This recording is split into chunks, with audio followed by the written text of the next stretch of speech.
as I mentioned earlier in this series of talks, some of what I want to speak about is really for the sake of bringing things to our collective attention, your individual attention, our collective attention, for consideration, for reflection. Certain aspects, certain elements, certain strands, and certain dimensions of things. And that reflection and consideration, obviously with the mind, but also with the heart and with the soul, even more so. So what does that mean? To hear something, to ponder it, to mull it over, to digest and let it sink in, not just to the mind, not just to the heart, but also to the soul. And so one of those strands or elements or aspects that I would like to bring into the light, shine some light on, is the whole question of tradition, or the whole concept of tradition. And I really mean mostly what we might call religious or spiritual traditions, even if you don't like either of those words, religious or spiritual, you know what I mean.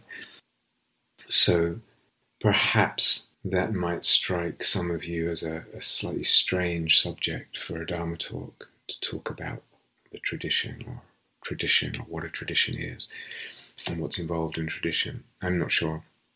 Of course, some of you might think, well, Rob, at this point, they're all pretty strange, the Dharma talks, so either way. But I'd like to reflect a little bit on tradition, sort of lay things out, unpack things, open them up, and kind of look at what we've got there. And within that, particularly, I'm talking obviously about the tradition of Buddha Dharma, the Buddhist tradition. And within that, or as part of we want to look at and consider as well, is the place, or how we might conceive of the place of, say, soul-making Dharma with respect to Buddha Dharma. What's that relationship there? And how do we conceive of soul-making Dharma? How do we place it with regard to the tradition of Buddha Dharma? And what would it mean to talk about or to consider a soul-making Dharma tradition? Too early to say anything like that, but if there were such a thing to evolve in the future, or a feeling of such a thing, a perception of such a thing among certain people, what might we, again, unpack, lay out that would also have relevance to that kind of situation, that kind of sense of tradition, or a tradition like that? Some people would say, well, we're at a point in history, humanity is at a point in history where it's important to reflect on traditions for all kinds of reasons. So yes, that may well be true, sort of after modernism, or in the throes of modernism, or the dying throes of modernism, or postmodernism, or whatever. It might be true that we're at that juncture, at that point in history. But one could ask, is the whole notion of a point in history really a reality? That's something I'll come back to. Is there really a point in history that we can agree on? We are at this point of history. This is what characterizes this point in history, this juncture. These are the salient features. This is what's important. This is what constitutes that juncture or that point. So some would say it's important to talk about tradition and our sense of that and our expectations of that and our views of traditions, our relationships with traditions, because of where humanity is at the current time historically. But I would say, perhaps more important, that if you love practice, and if you are devoted to practice, and if you love the teachings, then, as you've heard me point out before, where there is that kind of love and devotion, there is fantasy in the soul-making sense of the word. There is a kind of narrative image that potentially has all the qualities of the imaginal, all the elements of the imaginal filled out with beauty and dimensionality and eros, etc. So if you love practice and the teachings, if you're devoted to practice and the teachings, there will be, wrapped up in that love and partly supporting that love, a fantasy of practice and yourself in practice and the teachings, and that will involve a fantasy of the tradition, an idea of the tradition, a sense of the tradition, a relationship with the tradition, an image of the tradition. That fantasy also feeds your love. So there's again a mutual support, a mutual reinforcement, a mutual nourishment, a mutual dependency, if you like, of the love and the devotion on the one hand and the fantasy on the other. In fact, they're not really even separable. So that if you love practice and the teachings, and if you're devoted to the teachings, there will be the fantasy, and there will be a sense of tradition as part of that larger fantasy, and you will care about these kinds of things that we're talking about tonight. You'll care about this question of tradition and what it involves and what to expect from it, etc. It won't be abstract, it will matter to you. It will be of more than somewhat academic interest. Not too long ago, I was speaking with a colleague, Stephen, a bachelor, and was asking him how it was going with Bodhi College, etc. And he was telling me a few things, and one of the things he said was that the course that they had put together a course and advertised it online, etc., about I think it was called the Buddhist Roots of Mindfulness. So really looking at the origins in the Buddhist teachings, in the Pali Canon, etc., of contemporary mindfulness practices and teachings. And he said that surprising to them was the fact that virtually no one registered for that course. There was very little interest, or those courses, there was very little interest from people who were either mindfulness practitioners or participants in mindfulness courses or mindfulness teachers or therapeutic mindfulness workers or whatever. And they were surprised by that. On reflection, in a way, I'm not that surprised, because it may be that in the way that mindfulness is promoted in some circles these days, and the way it's practiced and related to by many, is really as a technique, or perhaps a set of techniques for the alleviation of suffering. So that one lives one's life as one lives it, and one just incorporates these techniques as sort of useful and helpful strategies to reduce stress, anxiety, suffering, and dis-ease. And as such, as just a technique that sort of has some utility in relieving stress and anxiety, or pain, for example, it remains just that, a kind of utilitarian technique. And it rarely, or for many people, it won't ever become more than that. They may practice mindfulness every day for the rest of their lives with a certain kind of commitment. Let's not call it devotion, let's call it commitment. A certain kind of steadiness of commitment is important to them, and it's really helpful, and that's great. But it's never more than that. It's never more than a technique for reducing suffering, so that there isn't the kind of falling in love with practice and the ethos of practice and the kind of nebula of dimensions and aspects and elements that kind of constellate around and make up something like a Buddhist practice. And so for a person who's just relating to, say, mindfulness as a technique that's helpful in their lives, that's wonderful, that's great. But there won't be the falling in love. There won't therefore be the fantasy, and there won't be the sense of caring much about tradition, and therefore caring much about the past and the stories and the history. So in a way, on reflection, I wasn't too surprised to hear that from Stephen, that there was very little uptake or interest in such a course. Anyway, if you love, and I'm assuming most people that listen to this talk will be people who love practice deeply, who have deep devotion to practice and to teachings, there will be that fantasy. There will therefore be implicitly some sense of and care about and kind of fantasy of an eros for tradition and everything that's implied in that. So like I said at the beginning, I just want to kind of bring some stuff to light, bring some of the aspects of this question of tradition to light, lay it out. I don't want to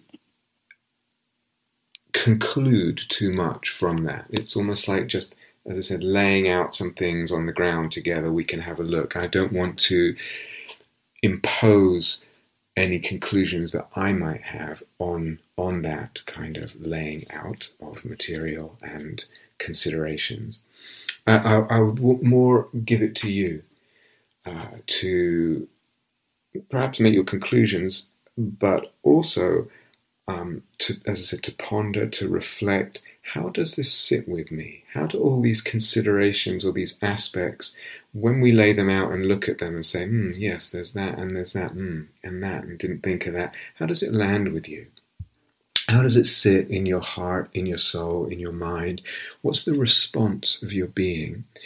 And what's the responsibility of your being? Again, and the responsibility of your soul, if you care deeply. If you love deeply, again, it goes with duty.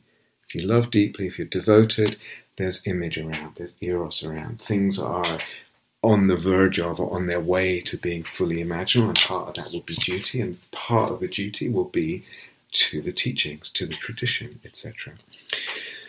So in laying all this out, again, I don't want to force any conclusions that I might have or any perspectives that I might have too much. Obviously, some of that will be inevitable just in the nature of the situation. It's me talking, I'm in the role of the teacher here. Some authority with that, some clout with that. But really I'm more interested in the process of how it sits, how it's digested, how it's related to and held in your heart. Certainly my intention is not to be primarily even kind of deconstructive or destructive of loyalties and notions of tradition, etc. like that. Some might say, oh, you're saying some dangerous things, etc. I'm not sure. I don't know about that. I think it's just a matter of maturity and honesty and consciousness and openness of mind. And then what do we do with this? How do we assimilate it, consider it, reflect on it? Where do we move from here? How do we look towards the past, towards the present, towards the future, inwards and outwards, at each other, etc. So it's really for you and about your process, and as much as possible, I just want to lay some things out for that kind of heart, mind, and soul consideration.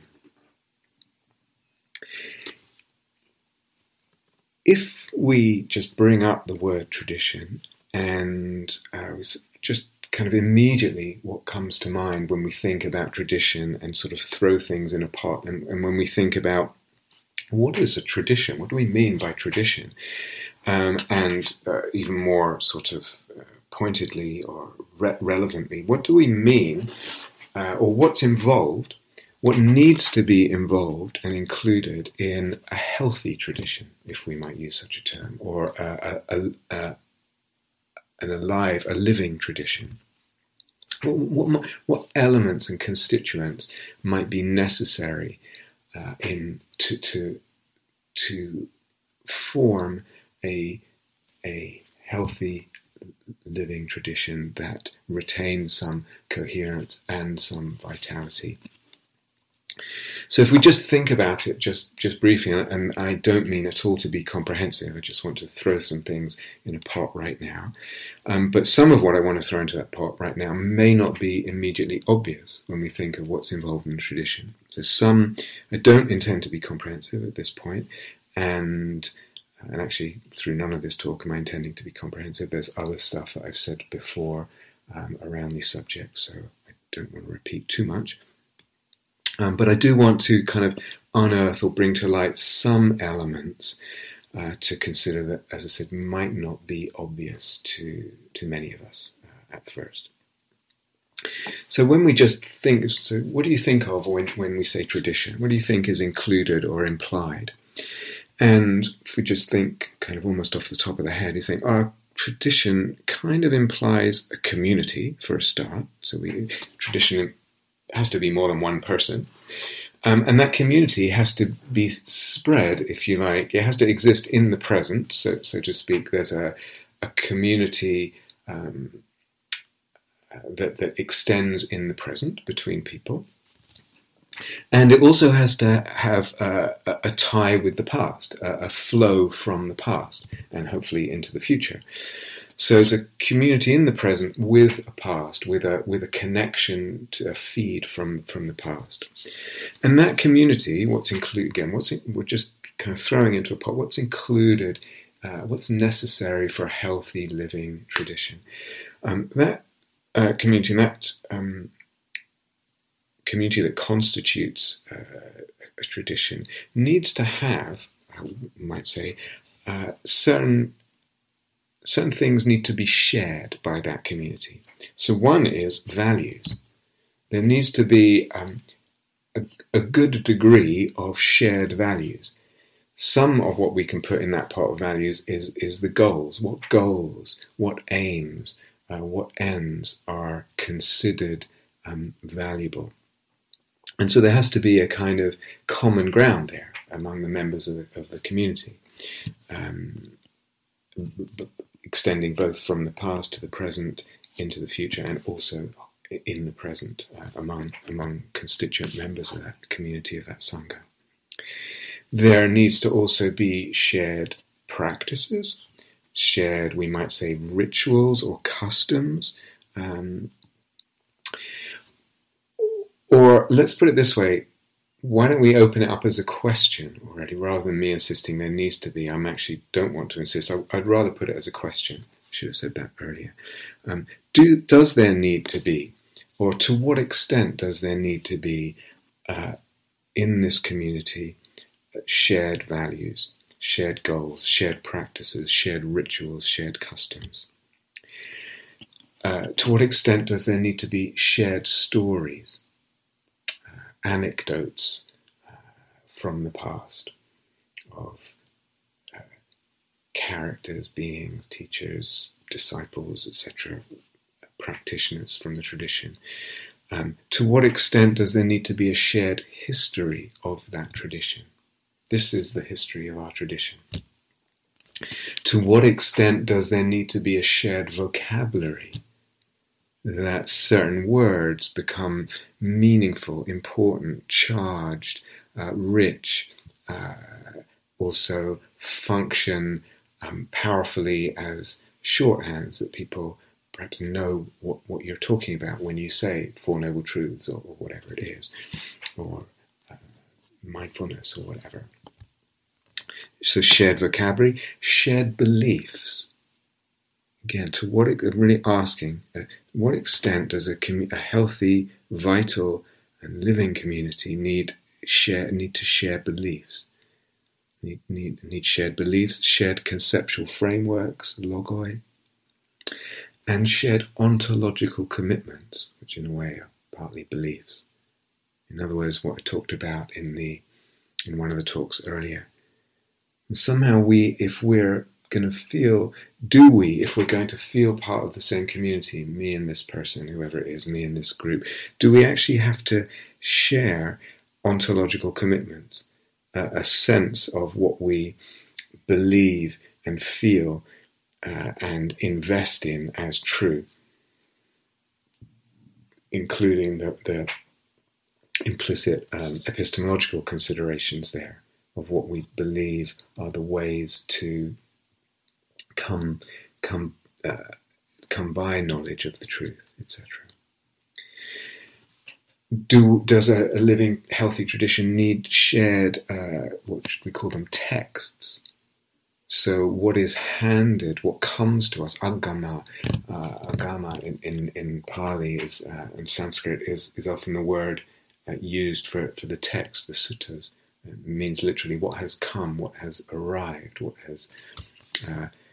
has been received, so to speak.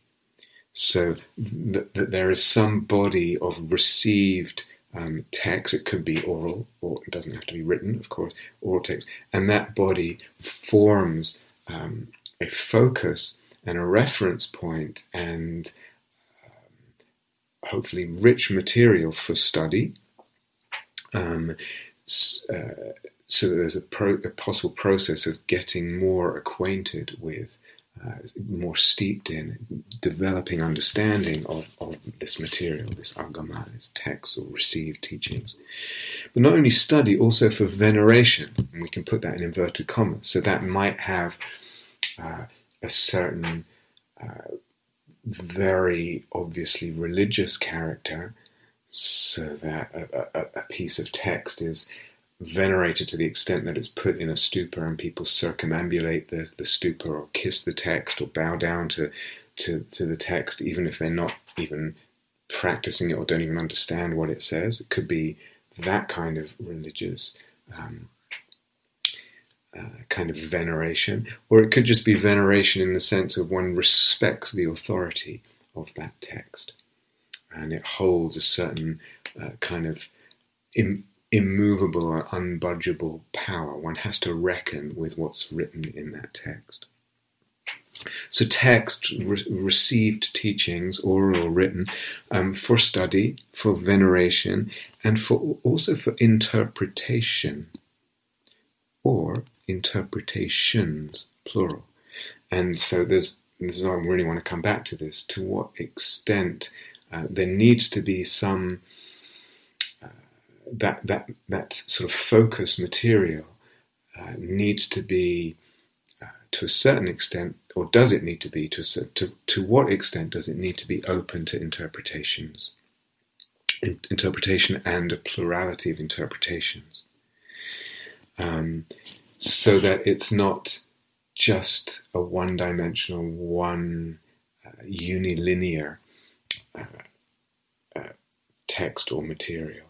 That is there something in the vitality and health of tradition that actually needs sort of root texts to be core text, canonical text, to have a certain openness to them, or to be related to as if they had a certain openness. I'm going to come back to this, but there's perhaps a certain tension between latitude of interpretation and, if you like, the letter, if that's the right way of putting it. So that there's the letter, there's the text, there's the teaching, there's the recording, there's the oral transmission or whatever, and then there's is there a latitude of interpretation? I want to come back to that point later. Or another way of saying it might be that does there need to be something in the tradition, not necessarily someone, but something that is regarded as authoritative somehow? The authority resides in that text, if not in that person or persons or body or hierarchy or whatever, in that text. Does there need to be something that's regarded as authoritative and in that way functions as a kind of, as I said, immovable kind of anchor, something one needs to reckon with? But is there a tension between that need for something authoritative, and I'll put that word authoritative also in inverted commas, on the one hand, and also a need for some autonomy of the individuals who are involved in that tradition, who are members, if you like, of that tradition. So is there is there some kind of tension? Are both these elements needed? Something needs to be authoritative, maybe someone as well, maybe just something like a text. And there needs to be some autonomy allowed, some wiggle room, some latitude of movement, of interpretation, of practice, of all that. Maybe. How much diversity does there need to be? Is there a minimum amount of diversity in a tradition that's needed? Is there a maximum amount? What kinds of diversity? Diversity of all kinds. So not just personalities and ethnicities and gender and sexual orientations and all that, but all kinds. So even a diversity, for example, of directions within the tradition. So there are suttas in the Pali Canon, I can't find them right now, but there's suttas in the Pali Canon where the Buddha is talking to someone and he says, look at, here is my disciples gathered in Jeta's Grove or wherever it is, on someone's park or somewhere where they're all staying. The Buddha is staying with a bunch of monks and perhaps nuns. And actually probably wouldn't stay with the nuns, would they? But anyway, back then. The Buddha is there and he says, look, here, over there in that corner or in that part of the field or that part of the forest, there's the group of monks who are sitting with Moggallana, one of the Buddha's two chief disciples. They're sitting with Moggallana. They're interested in developing their siddhis, their super normal powers, their psychic powers. And over there are the monks sitting with so-and-so, and they're interested in developing this. And over there are the monks sitting with Sariputra, and they're interested in developing jhana or whatever it was.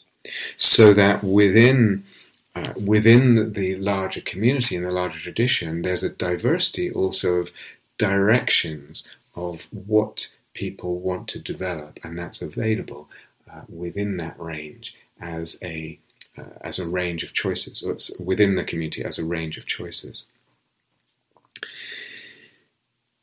And to what extent does a living tradition need to include both people who are, let's say, further along the path, more advanced, more senior, if you like, and as well as those who are newer, who are more junior, who are newer to the teachings, who are just beginning, who are not so developed in their understanding and practice and knowledge.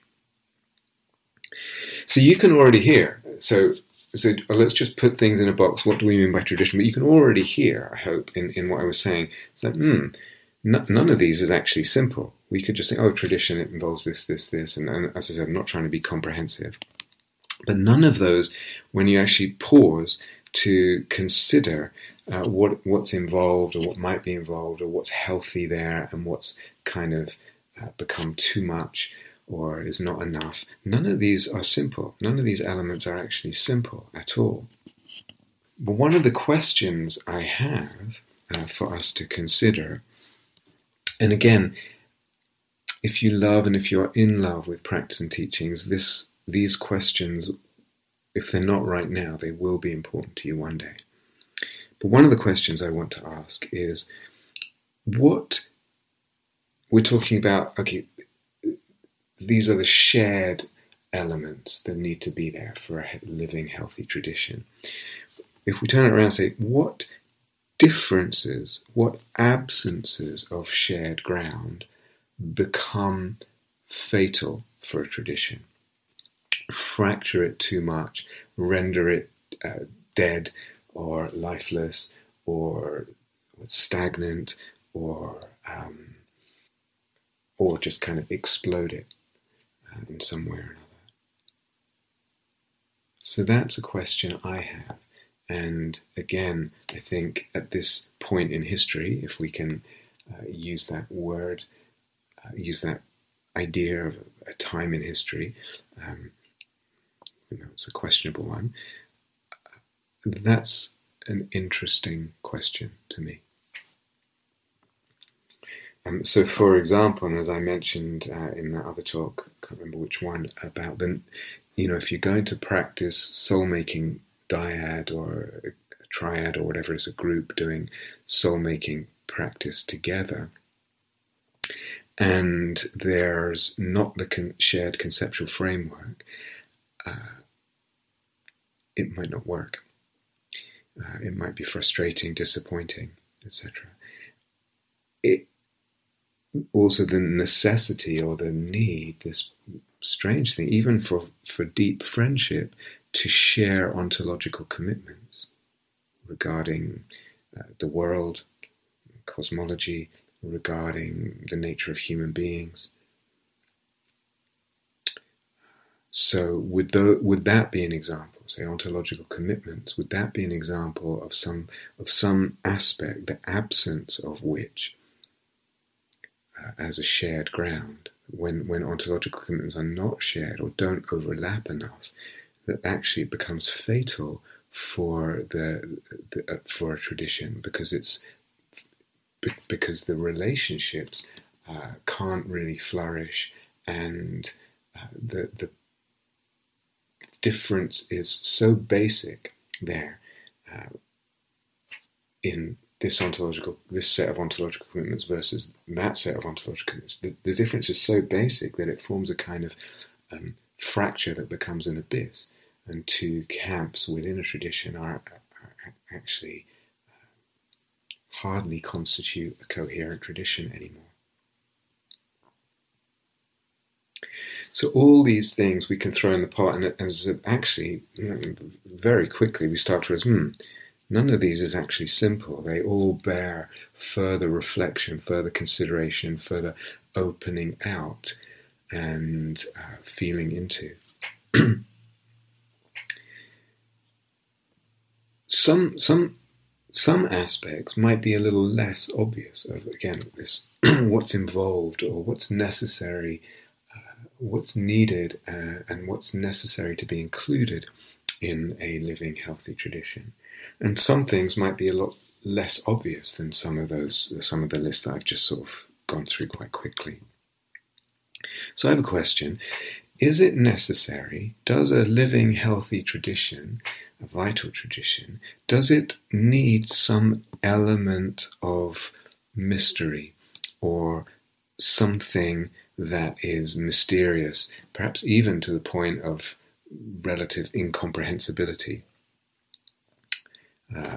That could range from the sort of more poetic to the completely almost opaque.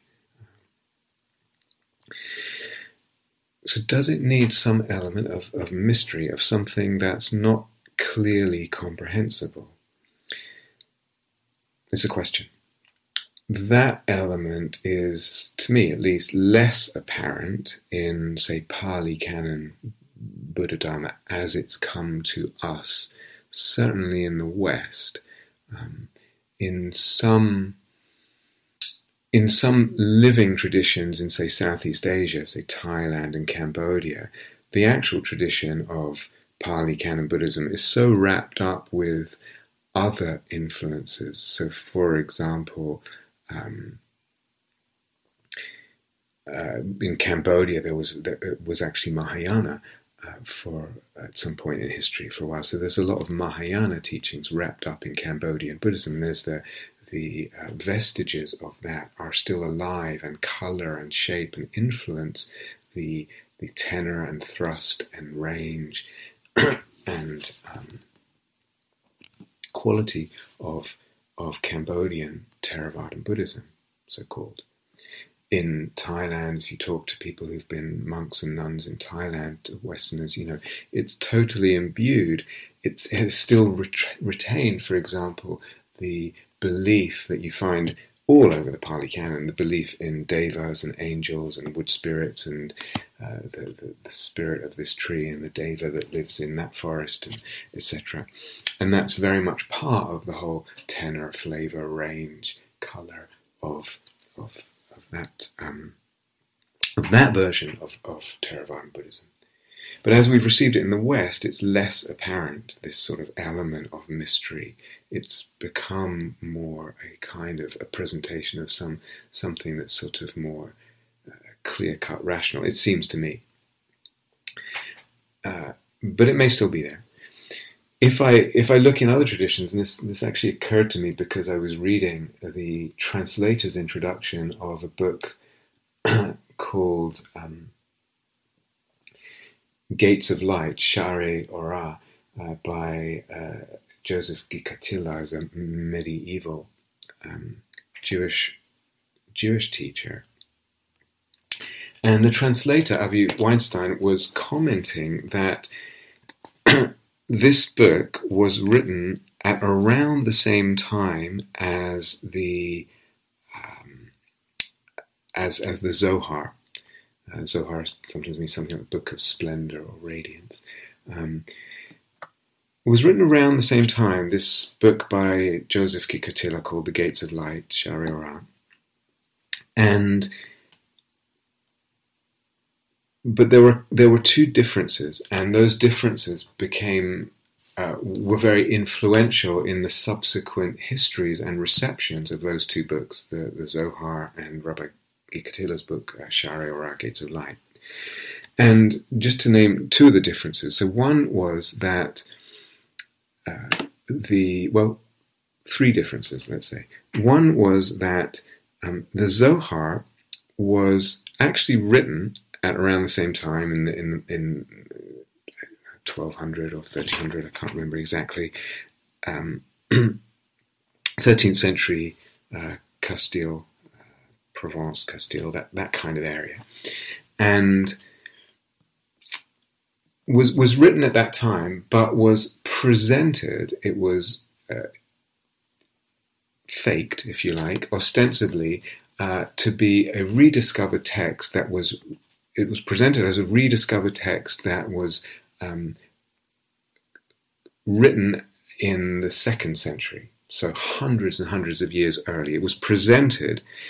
Scholars are now pretty unanimous. It was definitely written in 13th century Provence, Castile, Catalonia, wherever, but it was presented by its author or main authors as being an ancient text that was unearthed. Secondly, it was written in Aramaic, which was no longer a vernacular, it was no longer a current language, and it was written in a kind of, what would you say, kind of also a fairly abstruse Aramaic, in a strange kind of version of the language. And thirdly, it's a very opaque text. It's strange. What does this mean? What are they talking about? It's full of kind of poetry and symbolism that one's not quite sure what they're referring to, and multi-leveled densities of illusions. It's a very mystical, poetic text.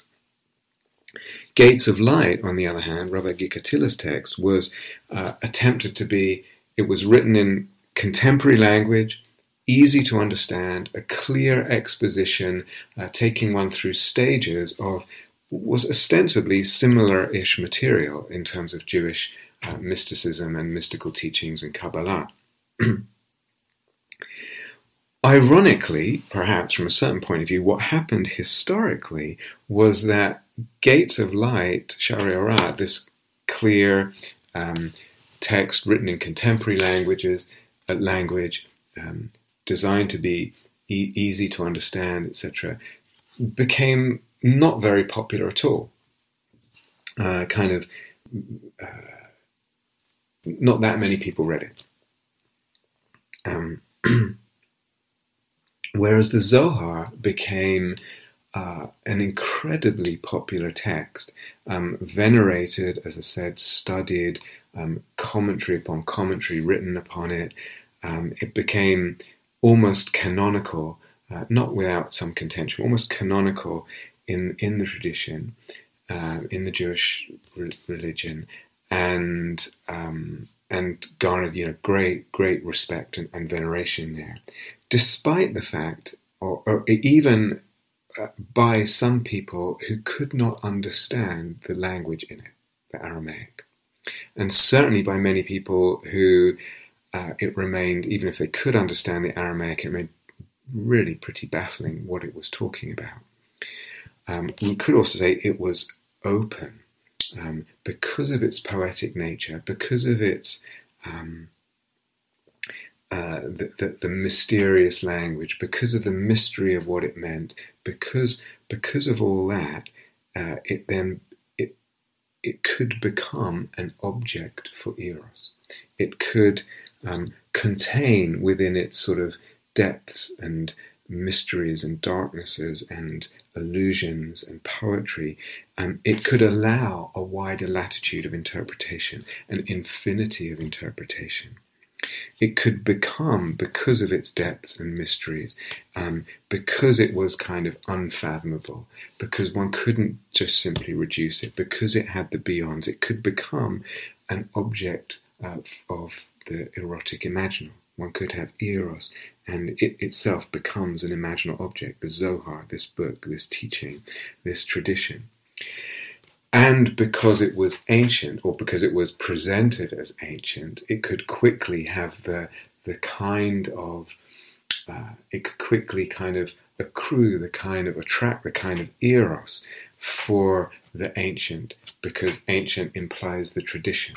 And as I said, the fantasy will, where there's love, the fantasy of tradition, the self in relation to the tradition and to the history in the past, and the fantasy of the past, the fantasy of the characters in the past.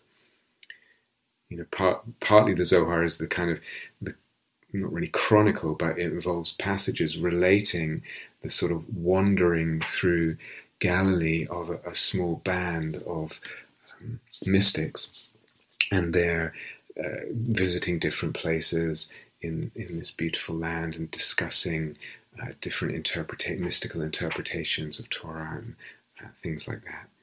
So again, in the fantasy of tradition, it involves, if I have a love of a tradition, it involves characters from that history, from that tradition, becoming imaginal characters for me, that I have eros towards, that are important to me. So because of it was presented as ancient, because also of the kind of relative obfuscation and opacity of it, because it wasn't clear, it allowed more interpretation. It had these dimensions of unfathomability, etc. So it's interesting, and also in the language, in the poetic language, and the lack of clarity in the language. Very interesting. I have this question. Does a living, healthy tradition, if it wants to have rich soil, does it need also elements that are mysterious, even incomprehensible, certainly poetic? So less obvious, certainly, in some of what we have come to receive in the West as Pali Canon Buddhism, maybe less apparent there. But certainly if you look at other Mahayana Buddhism as it's practiced in the West, Vajrayana Buddhism, absolutely. The original tantric texts are so baffling to us. If you pick up the Guhya Samaja Tantra or something, and read just a translation of it, it's pretty out there and baffling. And what are they talking about? Why are they talking about this? And what's it supposed to, how am I supposed to relate to all this?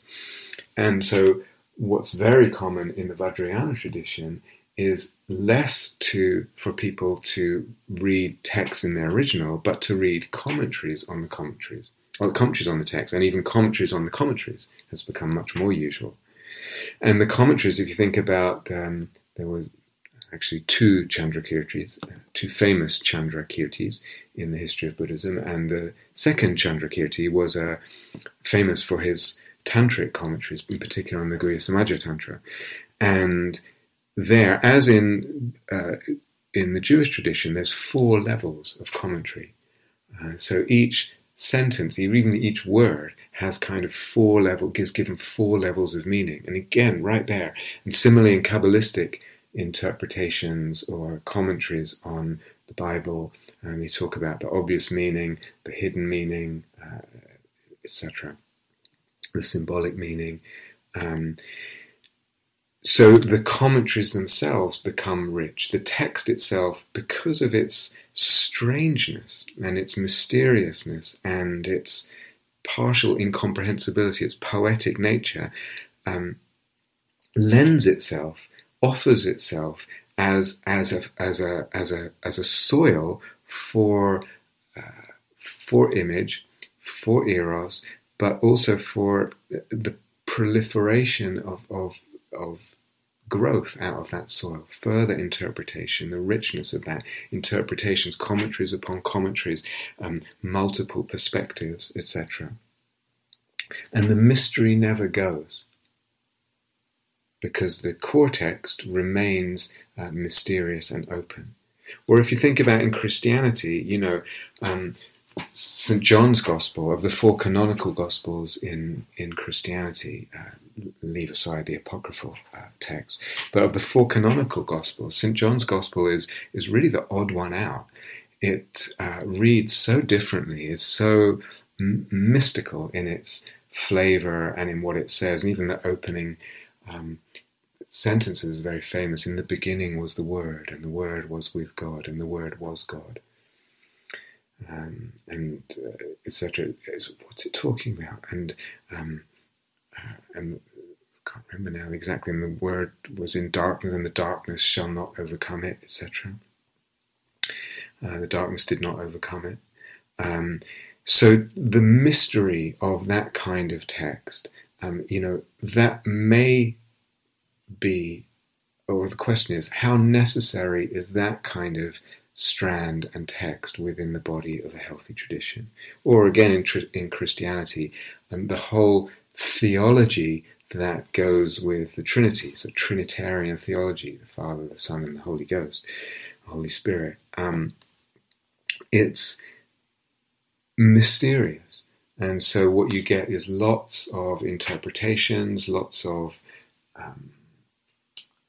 theories, lots of rational explanations, but it remains at its core a kind of mystery which retains its mysteriousness, its unfathomability, its beyond, its poetic, or at a minimum, its poetic nature, at a maximum, its sort of mystical impenetrability, if you like.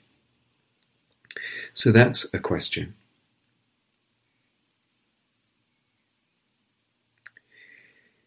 Something, again, in this consideration, in this laying out, this unearthing and bringing to light, that I would like to do together with you tonight. It's in a way obvious to say that a tradition is set in it is part of a larger culture, and in a way it contributes to that culture. Sometimes it contributes in very obvious and large ways, sometimes less obvious. Even if the tradition is very much a fringe tradition and very much against the stream, so to speak, of the larger society and culture, it's still the fact that a tradition is embedded in a culture. It's part of and it contributes to that wider culture. But the opposite is also true, so vice versa. The culture contributes to tradition, whatever that tradition is, the tradition of teachings or practices, etc. The culture, the contemporary culture, and the history of that culture contributes and forms part of, and certainly shapes and informs the tradition. So that's probably obvious. I imagine it's obvious. But again, can we unpack that a little more and kind of amplify our considerations of that fact and our awareness of it? So again, if we look at other traditions, let's say Judaism, there was the importing, the confluence, the inclusion, the integration, the digestion, assimilation, the reckoning with Greek philosophy, principally Plato and Aristotle, into the body of the Jewish tradition. So as far as I understand, the first person to do this was Philo of Alexandria, who's not well known, but is beginning to attract more attention just by virtue of the fact that he was the first person to do that, to really consider the whole Jewish teachings and traditions and the Torah and all that in the light of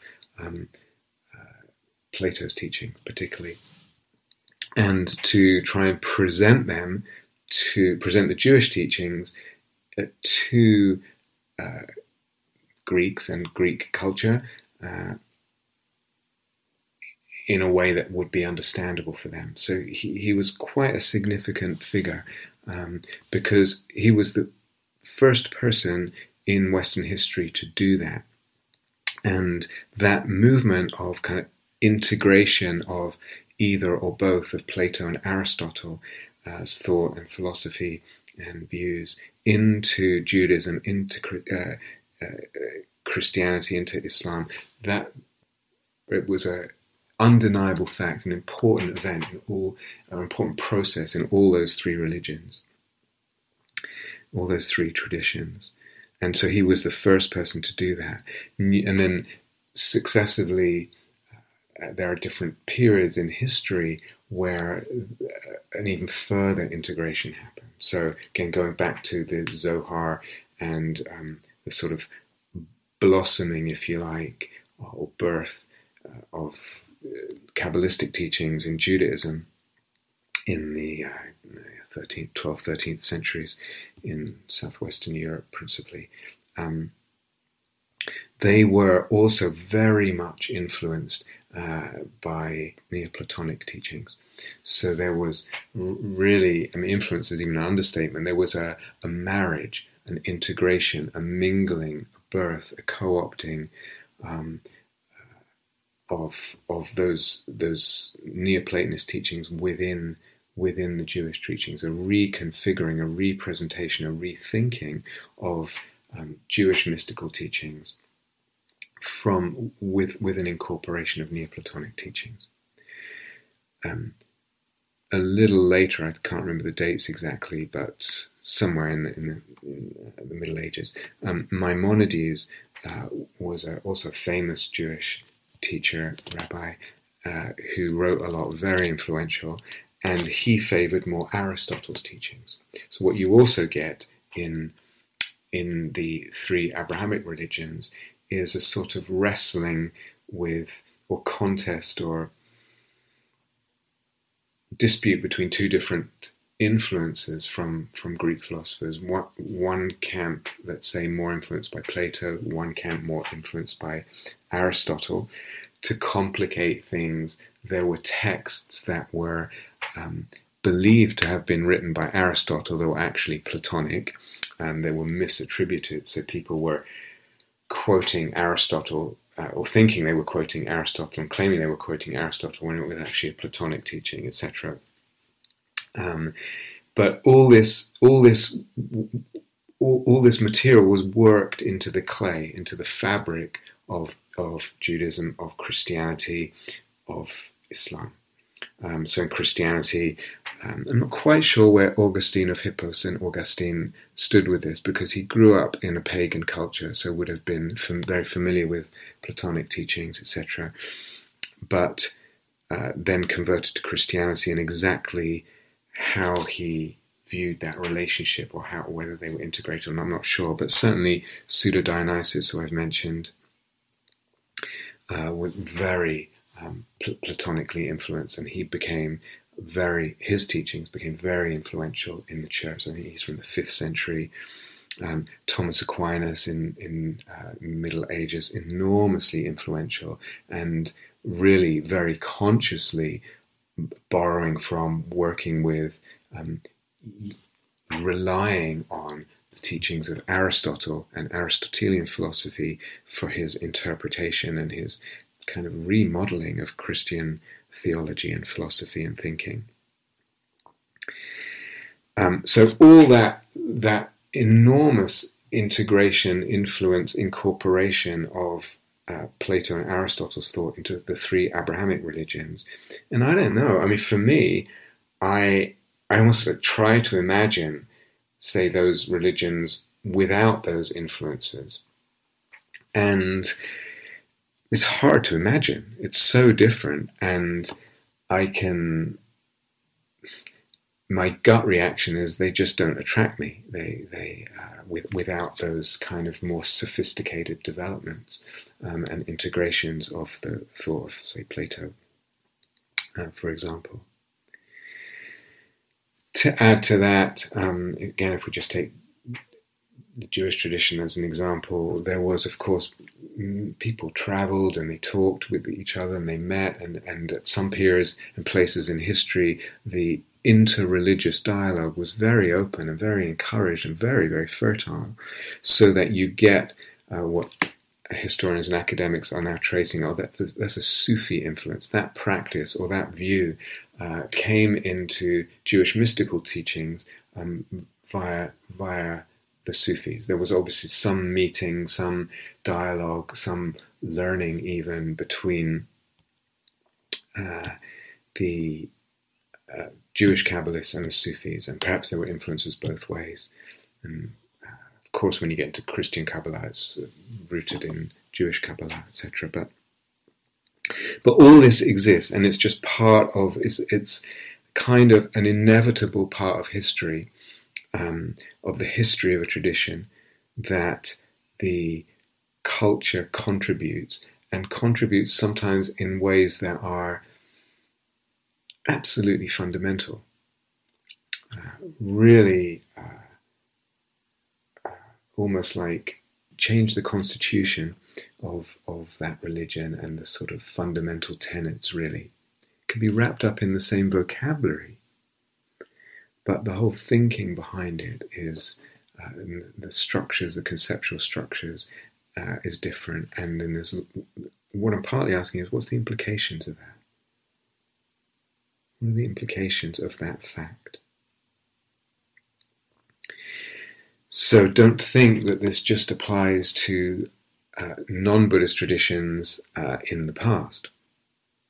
It's still going on today in the Abrahamic religions, and you only need to look at modern Western Buddha Dharma, I think. You have to think what you think, but our modern Western Buddha Dharma, insight meditation tradition, and other contemporary traditions in the West, includes so much of what has become kind of commonplace, accepted psychological concepts and notions and beliefs, aspirations, regularities, in the sense of like, this is healthy, this is not healthy. So when we talked about self, and actually the whole notion of self, that we not just believe and think, but we actually feel, is culturally conditioned, and what we regard as what's a healthy self, what's a healthy relationship. All this is very much given to us by the contemporary Western culture of, say, the last, 120 years, 150 years or so, since Freud and everything that came out of that. And that's, for the most part, really wrapped up. Sometimes it's more to the fore, and a teacher will kind of really incorporate those considerations of sort of mainstream psychology much more obviously into their Dharma teaching. But even if it's not, it's there in the background, in influencing, informing, being incorporated. Modern Western Buddha Dharma might also, I think, a lot of it includes, or it's very common to find mixed in elements of what's really kind of Advaita Vedanta. It's really kind of, you can, say, locate passages in Buddhist texts which sort of seem to be saying something similar. But you can also make a strong case that actually this isn't the Buddhist teaching. This is someone else. This is Advaita Vedanta teachings. But that's, again, very common for that to have become absorbed in the presentation of modern Western Dharma. I'm not sure, are the Diamond Heart teachings, the Ridwan teachings, are they, for some teachers, are they sort of incorporated, mixed in a way in the presentation of Buddha Dharma that's becoming, in a way you can't really see the seams and the divisions, they become part of what the Dharma is. Neuroscientific notions, beliefs, points of view, models, how much has that come into our way of thinking? Again, sometimes it's really explicit. A teacher will really present that as some parallel or evidence or explanation of how what a jhana is, or how mindfulness is working, or what mindfulness does, or whatever it is. Or it's just there in the background as a kind of backdrop belief of what a human being is, really. So very much in the present, I think it's already there. The contribution of culture, the mixing, the infiltration, the forming of contemporary Dharma tradition, or the state of the Dharma tradition at the moment, by cultural conditions, artifacts, trends. And certainly, if you look about the development of Buddhist Tantra, there used to be a popular case or popular claim that Buddhist Tantra was just a co-opting of Hindu Tantra, and therefore a kind of the assimilation of something alien and impure, and a kind of impurity coming into Buddhism from Hinduism, if Hinduism is even the right word. But more careful scholarship shows that's actually not the case, and Buddhist Tantra is actually very influential on Hindu Tantra. As time went by, I'm sure they influenced each other. So there's this kind of, sometimes it's just osmosis, sometimes it's more a deliberate, very worked out reckoning. So for example, with some of what I alluded to in the history of Judaism, with Neoplatonism and Kabbalah and Philo and Maimonides, and Christianity with Aquinas, etc. It's a very deliberate, careful integration and reckoning, and a sense of this needs to be included. These developments need to be included. We need to integrate them. We need to consider them. And sometimes it's much more of just a kind of osmosis, almost blind. So as I said, hopefully that's obvious to you, but what if we just, again, unpack it and consider it more, really hold it in our attention? What does this imply? What does this ask of us? How do we feel about this? What's my view of this? And of course, the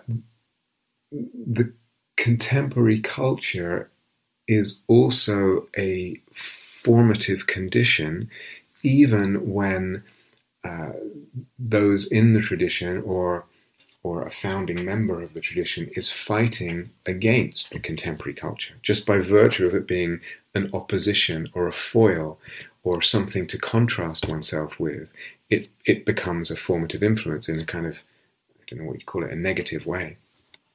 So, and I think I've shared this before, but I remember hearing about the Vedic or Brahminical teaching of practice of keeping 3 fires burning. I don't know if people did this in their house or in the temple or what. And these 3 fires in the Vedic religion and rituals were part of the creation myth. So I don't quite know the details, or I've forgotten them, but one was supposed to keep them burning, and in keeping them burning, one actually sustained the functioning and the order and the life of the cosmos. The sun would come up tomorrow, that it would rain, etc. And they were representative, these fires, or even constitutive somehow, of elements of the Vedic creation myth. So that in perpetuating, keeping these fires from going out and keeping them lit, one was participating in the recreation, the ongoing life of the cosmos, and all that was rooted in a certain belief, or we now call it a myth of creation, of the creation of the cosmos. And the Buddha came along at that time, and of course there were a lot of people around who were practicing in that way, keeping these fires alit, and he took that and sort of turned it on its head and said, actually, you don't want to keep 3 fires alight, you want to extinguish 3 fires, you want to put out 3 fires. And he equated the 3 fires with 3 kilesas, 3 defilements: greed, aversion, and delusion. Greed, hatred, and delusion, or ignorance. And so actually what you want to do is extinguish these fires. You want to extinguish, get rid of, stamp out greed, hatred, and delusion, so much so that they never come back. And one of the etymologies of nibbana, some of you will know, is to blow out a fire. It's the extinction of a fire. So that full awakening, one of the sort of definitions of it is the extinction of greed, aversion, delusion, nibbana, the extinction of these fires. So he took something that was around him in the contemporary culture that had a certain influence and clout and popularity in contemporary consciousness, and he opposed it. He spun it a different way. We're not trying to create more. We're trying to end creation, get off the birth, get off the wheel of birth and death, of rebirth. When I heard that, it just, one of the things that occurred to me was, that's really interesting, how conditioned, even by opposition, or through opposition, the Buddhist teachings were. So if, for example, the Vedic myth of creation had 2 fires in it, and the practice of the Brahmins and the Vedic religion had this ritual of keeping 2 fires going, or 4 fires going, as opposed to 3, would we then have had a Dharma that had 4 kilesas or 2 kilesas, dependent on the situation in the contemporary culture? You understand? I mean, certainly a case can be made anyway to reduce them to 2 anyway, because one could say greed and aversion are just 2 sides of the same coin. When we're aversive to something, we're actually greedy for something else. When we're greedy for something, we're actually averse for its opposite. When I'm aversive to pain, it's because I want pleasure or neutrality or whatever. When I am after whatever is pleasant taste, I don't want the absence of pleasant taste. I certainly don't want unpleasant taste. But anyway, my main point is really about the cultural conditioning. The formative influences of culture, even when they're in opposition. And something similar is true about the 12 links of dependent origination. It's very central. Both these ideas are these Dharma concepts: 3 kilesas and extinguishing them, and the 12 links of dependent origination. The 12 links of dependent origination were also 12 aspects of a Vedic creation myth. So again, the Buddha was in a culture where that was the belief, that was the dominant kind of paradigm presentation, and his teaching was formed, he wanted to differentiate it from that, spin it a different way. So again, the creation myth is saying, yeah, you know what you're creating with those 12 links? You're creating dukkha. That's what you're creating. Let's not create, let's stop creating. Let's stop those 12 links. And they have pretty much the same names, even, I think, for the most part, as those 12 links or 12 elements of the Vedic creation myth. I have a strong suspicion, I don't know, but I have a strong suspicion that the same is somehow true of the 5 aggregates. I'm not the first person to comment, not the first practitioner, but also not the first teacher to comment that they're kind of, it's a strange system when you look at the aggregates, like it doesn't really fit together as a sort of human psychology. Like, why those divisions? What a strange thing. Is it just the case that these were the primary elements of human being, if you like, that were at that time, at the Buddha's time, popular sort of appropriation points for the sense of self, so that people would either claim that they were the body. There was a philosophy that we are the body. That was certainly one philosophy that existed. Certainly I know another philosophy that existed at that time, another teaching, another religious tradition at the time was, no, your true nature is bliss. In other words, pleasant Vedana. Or obviously consciousness, or intention, which might be a little more close to some contemporary psychology. You are your mental formations and your intentions, or even perception. People would have certain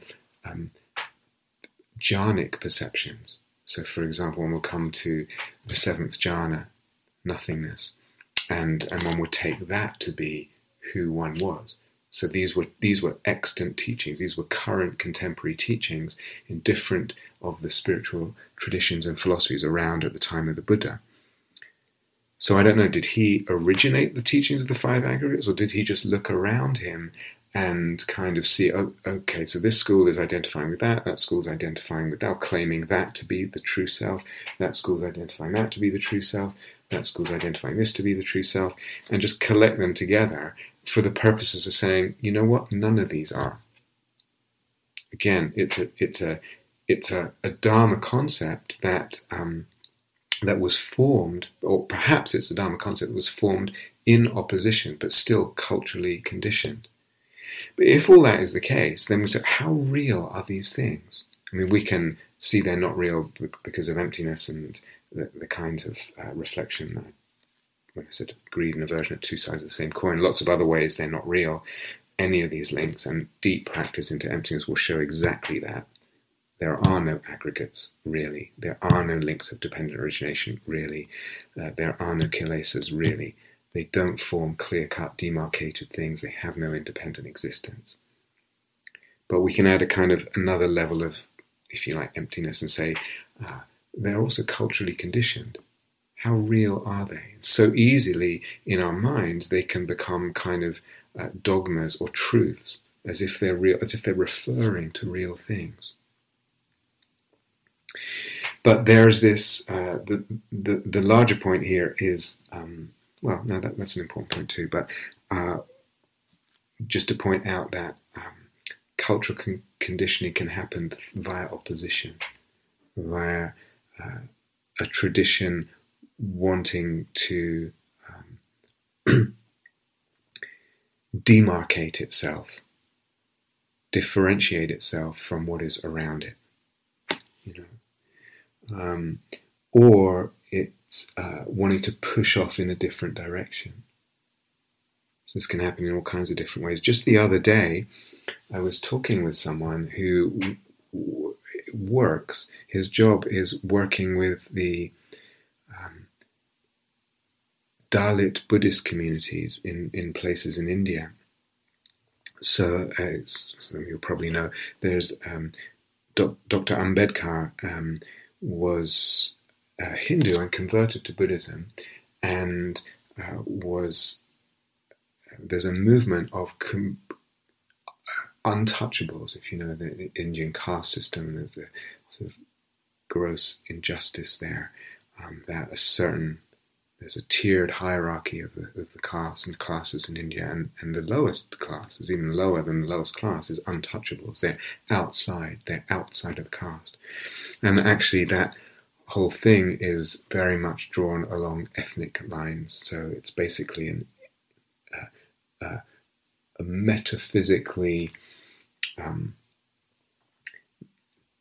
supposedly metaphysically backed institutional racism and social injustice that has gone on for centuries, millennia, and in converting some of these people, in some of these people, untouchables, converting to Buddhism, they then fall outside of the scope of the Hindu caste system. Um, so, and this person was saying, actually, in working with those communities, he was sort of thinking about me, because a lot of the teaching of the Buddhism that they propagate in that Dalek community of converts is a kind of rational secular Buddhism. And so I thought of you because I know that you've sort of contested that a little bit, the whole premises and objectives of secularism and even secular Buddhism, etc. But I thought immediately, wow, well, hold on, it's all contextual. And we spoke about it and said, it's all contextual. In other words, and I've said this before, I see whatever I teach as utterly contextual. In other words, what I say, what emphasis, what even direction the teachings evolve in is dependent on the context. So I find myself in situations where I'm talking in the West, almost exclusively in the West, to people who live in a predominantly secular culture of secular modernity, and in a situation where that kind of ideation, both within and outside of Buddha Dharma, has an enormous clout. And so in a way, the whole soul-making Dharma teachings, or much of it, is placed in that context and in response, let's say in dialogue with the dominance of that kind of thinking of secular modernity. Were I or we in a situation where, like the untouchables in India, where one's actually being subject to great injustice, massive, unthinkable injustice, based on some kind of metaphysical mumbo jumbo and the sort of hyped up, mysterious authority of a certain spirituality and cosmology. And might the soul-making teachings, the soul-making Dharma, actually be given quite a different spin, or have a whole different element in them, because they would be in that context and then responding to that and the dominance of that paradigm, etc. So, laying some things out. Well, where does it land? How does it sit with you, all this? So all kinds of influences, both through integration, but also through kind of opposition, integration through opposition, if you like, from culture. Again, if we cast our eyes about us in contemporary Buddha Dharma, and or even wider than Buddha Dharma, we see the prevalence of mindfulness teachings, which is wonderful in the West, and is doing so much to help so many people. And there's a whole range of those, the way it's presented and the context in which it's presented. And I know only very little about it because I'm not really in that world. But there's some kind of more on the pop end of things, if you like, pop mindfulness, where I've come across mindfulness being defined as non-judgmental awareness. And that definition has actually become quite prevalent in sometimes even within Buddhism, like it's sort of fed back into Buddhism, in what might be called Buddha Dharma, as well as secular mindfulness, etc. Not everywhere, just certain strands. Non-judgmental awareness. So defining it that way, again, can be enormously helpful. But again, if we think about this question of tradition, very quickly you should understand or realize that yes, that can be very helpful. And why is it helpful? It's helpful partly because of our culture of judgmentalism. So again, even that formulation of the tradition was formed in a context. But then if you study, so let's say the Satipatthana Sutta, the original discourse on mindfulness, you realize, wow, that not only that definition of mindfulness as, say, non-judgmental awareness or presence, but also the range of those teachings, it leaves out so much of what's in the basic fundamental discourse on mindfulness, which is only a few pages long. So completely gone are, for example, the death reflections and the vivid imagination of one's death and one's rotting corpse, etc. The whole section on foulness of the body. What seems to be gone sometimes is the whole fourth foundation of mindfulness, so there's non-judgmental awareness of body sensations, non-judgmental awareness of feelings and pleasantness and impulses, non-judgmental awareness of thoughts and moods, mind states, etc. But the whole fourth foundation, which has a slightly different kind of tack and flavor, is often gone. So again, if I read about the fourth foundation of mindfulness in the Satipatthana Sutta, a lot of it is exactly what would be called, by some teachers of modern mindfulness, discrepancy-based processing, which I've touched on before in the Eros and Theta talks. So that phrase, discrepancy-based processing, was, again, a kind of foil to the presentation of mindfulness. Discrepancy-based processing is supposed to be like, I'm in this moment thinking, not thinking, but feeling, there's a discrepancy between what this moment is and what I would like it to be. And I'm processing or relating to or viewing, sensing the moment through a lens that's based on that discrepancy and kind of wanting to move towards what I think or feel the moment should be. And the teaching is, okay, that's fine sometimes when the tiger is chasing you, it's fine when you have to catch your train on time, it's fine, whatever, some of that to a certain extent is important in life, but mindfulness is something different. Mindfulness is non-discrepancy based processing. But again, reading the fourth foundation, it's hard to take that conclusion away from it. The Buddha talks about feeding the seven factors of awakening. What feeds them? What starves them? And you should feed them, and you should stop starving them. Or the hindrances. So these are all categories in the fourth foundation of mindfulness. The seven factors of awakening, hindrances, other things too. And very much the thrust of that teaching in the fourth foundation is about feeding and starving. It's about doing. It's about discrepancy. Why do I need to feed? Because there's a discrepancy in what the current state of how active and alive and well and flourishing are my factors of awakening, and where they could be, or where it would be better if they'd be, or vice versa with the hindrances. There's a lot of hindrances and it would be better. There's a discrepancy with where it would be better if they would be. So one is looking in terms of discrepancy and then instructed to act on that discrepancy in the direction of the sort of desired outcome. And a lot of the other concepts in the foundation and the fourth foundation are really what I would see as ways of looking or lenses, anatta, or looking in terms of the aggregates, looking in terms of the six sense spheres and the sense modalities. It's not bare attention. It's attention through a certain lens. Why? Because that lens is liberating. Because it's a way of looking that liberates. It's a seeing that frees.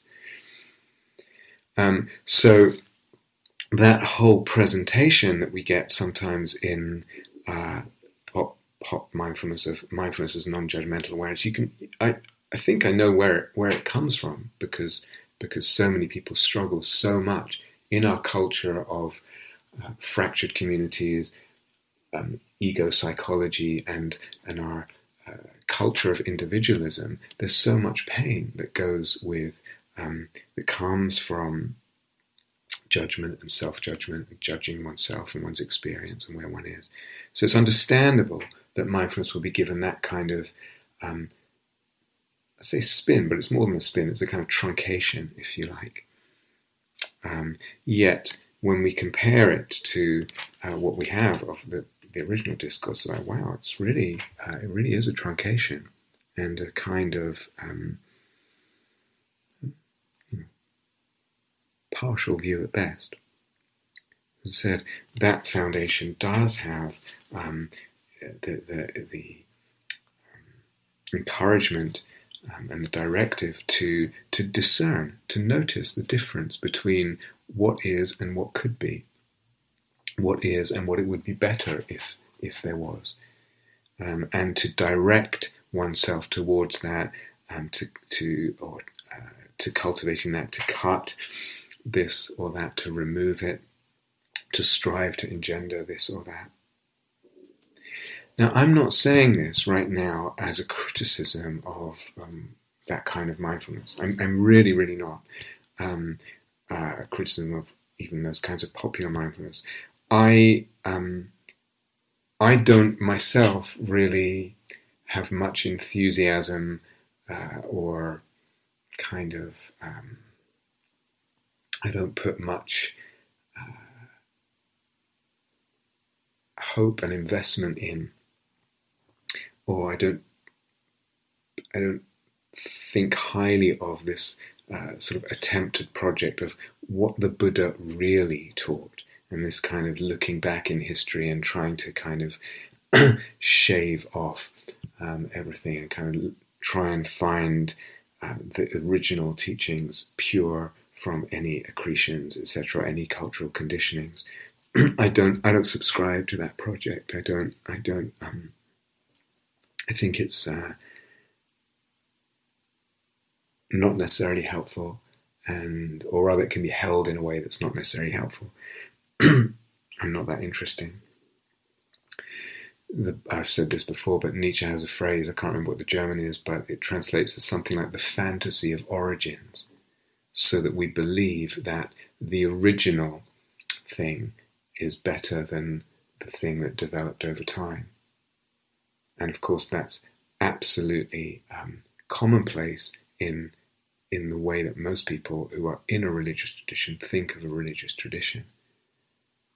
Of course the Buddha's the real deal. Of course the origin and the start is the real deal. But might it be that the real deal is something that's grown into over time? Like a human being. Like anything else that could grow, that it's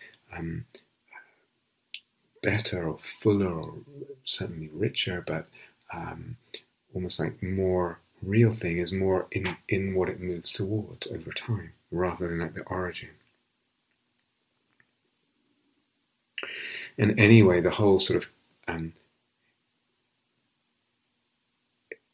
say project of history, historicizing or historiographing or whatever, that whole project of can I look back with a historical lens and do that, is actually that. It's a project. I would say, along with a number of other contemporary philosophers, that we, in the project of history, we project backwards. We can't help but bring our agendas, our spins, our perspectives, our contemporary perspectives, which are influenced by all kinds of things, cultural conditions, cultural valuings of what's important, what's significant, what's relevant, what's not relevant, our own personal psychology is alluded to all this, our motivations, so that what we select as a central thread or a central teaching or or that's just a cultural accretion, or that's an impurity, or whatever. That's all very much conditioned by our own contemporary culture and by our own psychology, and we project that back. So history, in a way, is not one thing. Referring back to what I said at the beginning of the talk, is there a point in history that we can say, this is the point in history we're at now? And we can all agree, oh yes, that's the point of history we're at. There are histories, there are versions, there are spins, there are perspectives, there are stories woven, all coming in each case from a different set of conditions that form that perspective, that those agendas, those spins, those selectings of certain threads, etc. So quote from this guy's name, John Snyder. His name's it's from an introduction to a book by Gianni Vattimo called The End of Modernity. And he writes,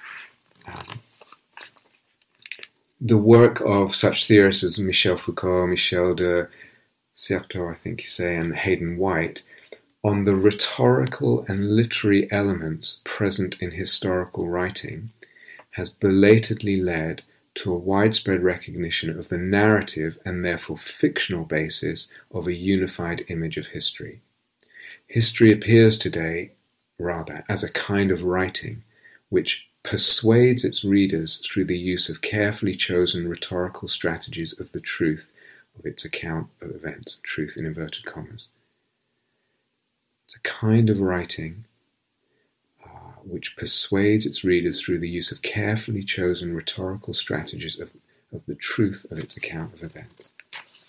I remember, some of you will be familiar with it, there's a book by Howard Zinn, a US historian, that's called The People's History of the United States. And it's, what if you write a history of the United States that they don't teach in schools? A history written from the perspective of First Nations, or from African Americans and who were slaves, etc. It's a very different history. So there are histories, there are stories, and the idea that there is one history and that we can kind of whittle it down and find the pure truth of what was there at the beginning, I would question that. And even if we could, is that necessary, as I said, is that also just a fantasy of origins, that it's the true thing or the real thing, the real Buddhism, the real Dharma? So anyway, that was slightly side point, but my point is I don't want to criticize so much that pop mindfulness, if we even call it that. The very phrase pop mindfulness sounds critical, but I don't want to criticize that so much as point out the culturally conditioned interpretations and presentations of Buddha Dharma. That they are unavoidable. We are in that soup. We are, as Heidegger says, thrown. We're thrown into a certain context of history. We're thrown into certain cultures, and that cannot help but influence and shape and direct what we then see, how we relate to things, how we interpret things.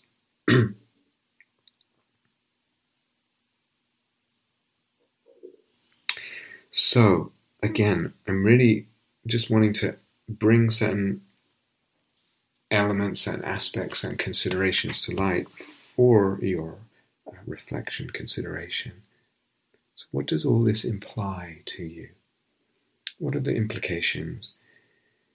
How does it land with you? How will you hold all this in your mind, in your heart, in your conceiving, in your view, in your orientations?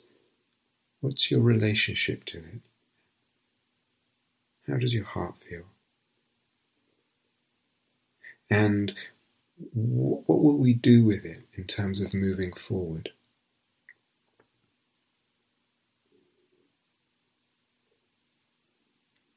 Some people may be more, if you like, or think of themselves as a kind of purist. I want the Buddha's original teaching stripped of everything. Might buy into that kind of fantasy of origin, might buy into the whole so-called historical project without realizing the projections. Might buy into the whole fantasy, what Nietzsche called the fantasy of origins.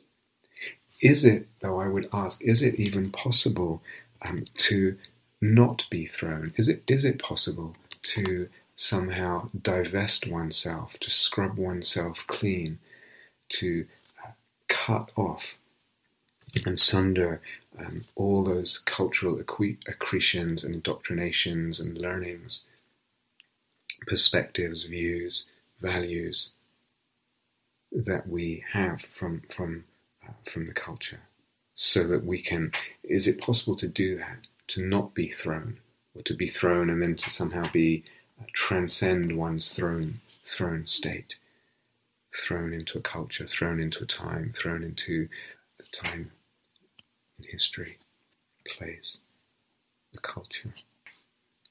Is that possible? We can do that, divest ourselves of that thrownness. And can we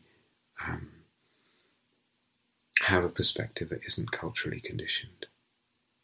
Or really, when we even try and do that, is there actually just a selective relinquishment? Selective relinquishing of this cultural accretion, but I don't see this one. That is still operating and driving me and shaping my view, my interest, what I pay attention to, what I don't see, etc.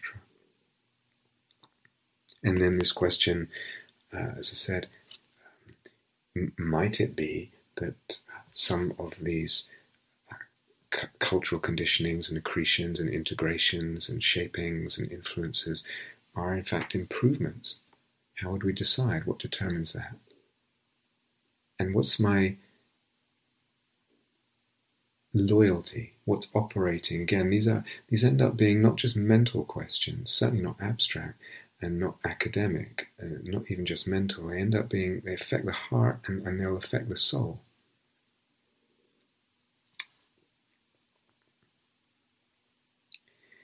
Again, if we open up this whole pot of elements even more, lay it out even more, again, to ask, okay, to what extent, maybe the whole talk is really lots of questions, to what extent does a living, healthy tradition need to share those rattled off at the beginning in terms of the list of values, beliefs, ontological commitments, texts, etc., etc. To what extent, and how should we hold the conditionings and the shapings and the influences from culture, inevitable, both in history and contemporary? To what extent, here's a new question, to what extent is in fact conflict within a tradition, so to speak, a necessary part of that tradition being healthy and being alive and vital? So this to me is really interesting. And so I quote now from a philosopher called Alistair McIntyre. Some of you will know him. I think he's still alive. I can find that. Now, he writes in a book called After Virtue, which is quite a well-known book about ethics. I'm not a huge fan of it, but it was interesting in parts. So he writes, I'll just quote a passage, it's a reasonably long passage, but still.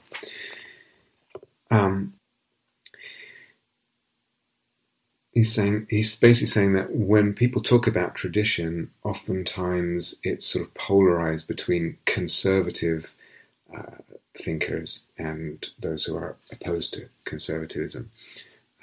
So particularly by conservative political theorists, etc. And so there's a way that they look at it that's a little bit misleading because of their ideological agenda.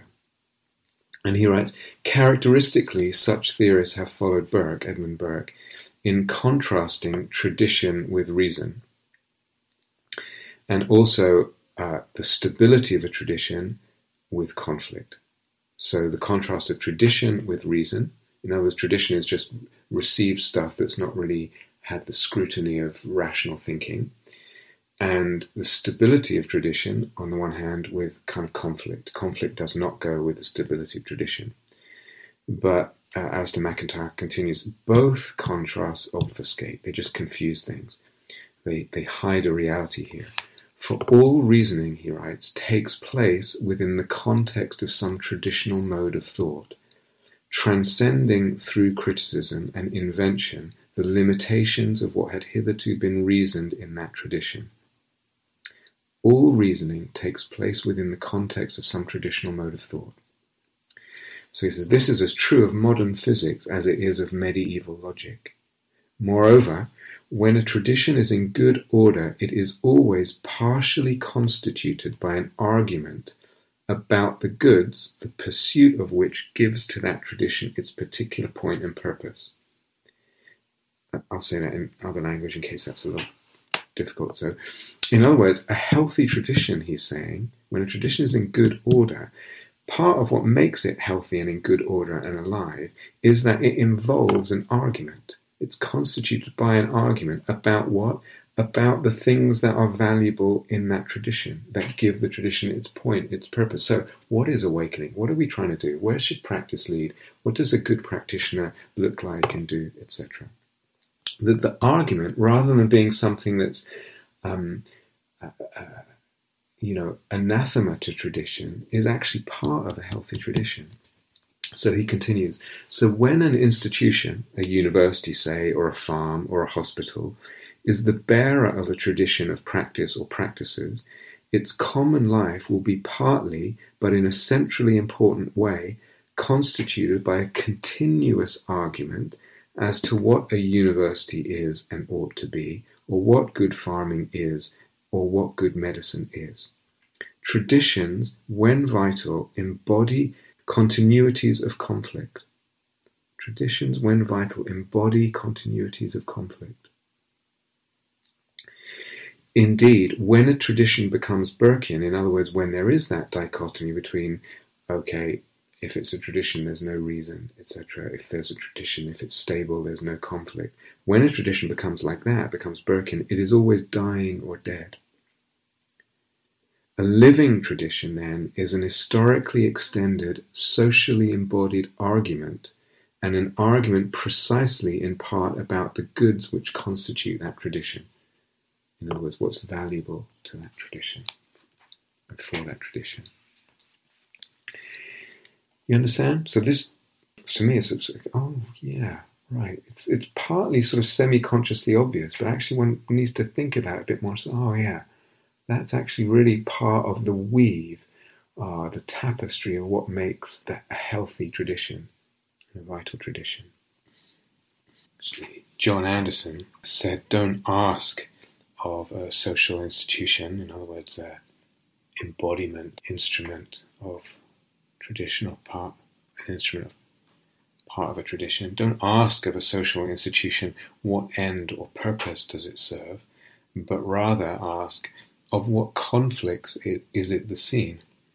Of what conflicts is it the scene? Now, that can, when you first hear it, sound, well, that's pretty pessimistic or even cynical.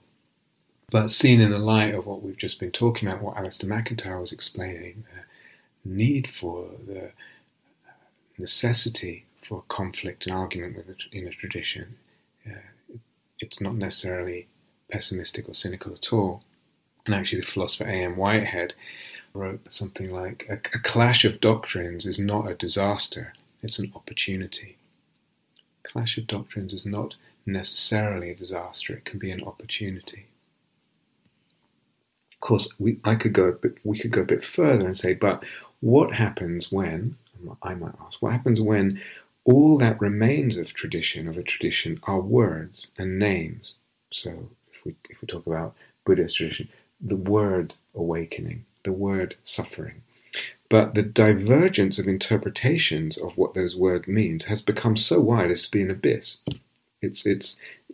People are talking about completely different things when they're talking about what they think awakening is meaning, or what suffering means to them, what the goal is, etc. What you're relating to and trying to overcome. So when that divergence of the beginning becomes so wide that it becomes an abyss, and attached to each interpretations are more fundamental metaphysical and cosmological views and fantasies. So I would say this is the case among certain, definitely certain, the ones I know, contemporary traditions of Buddhism. That actually some of the rifts there conceptually have become close to too wide to navigate in some cases.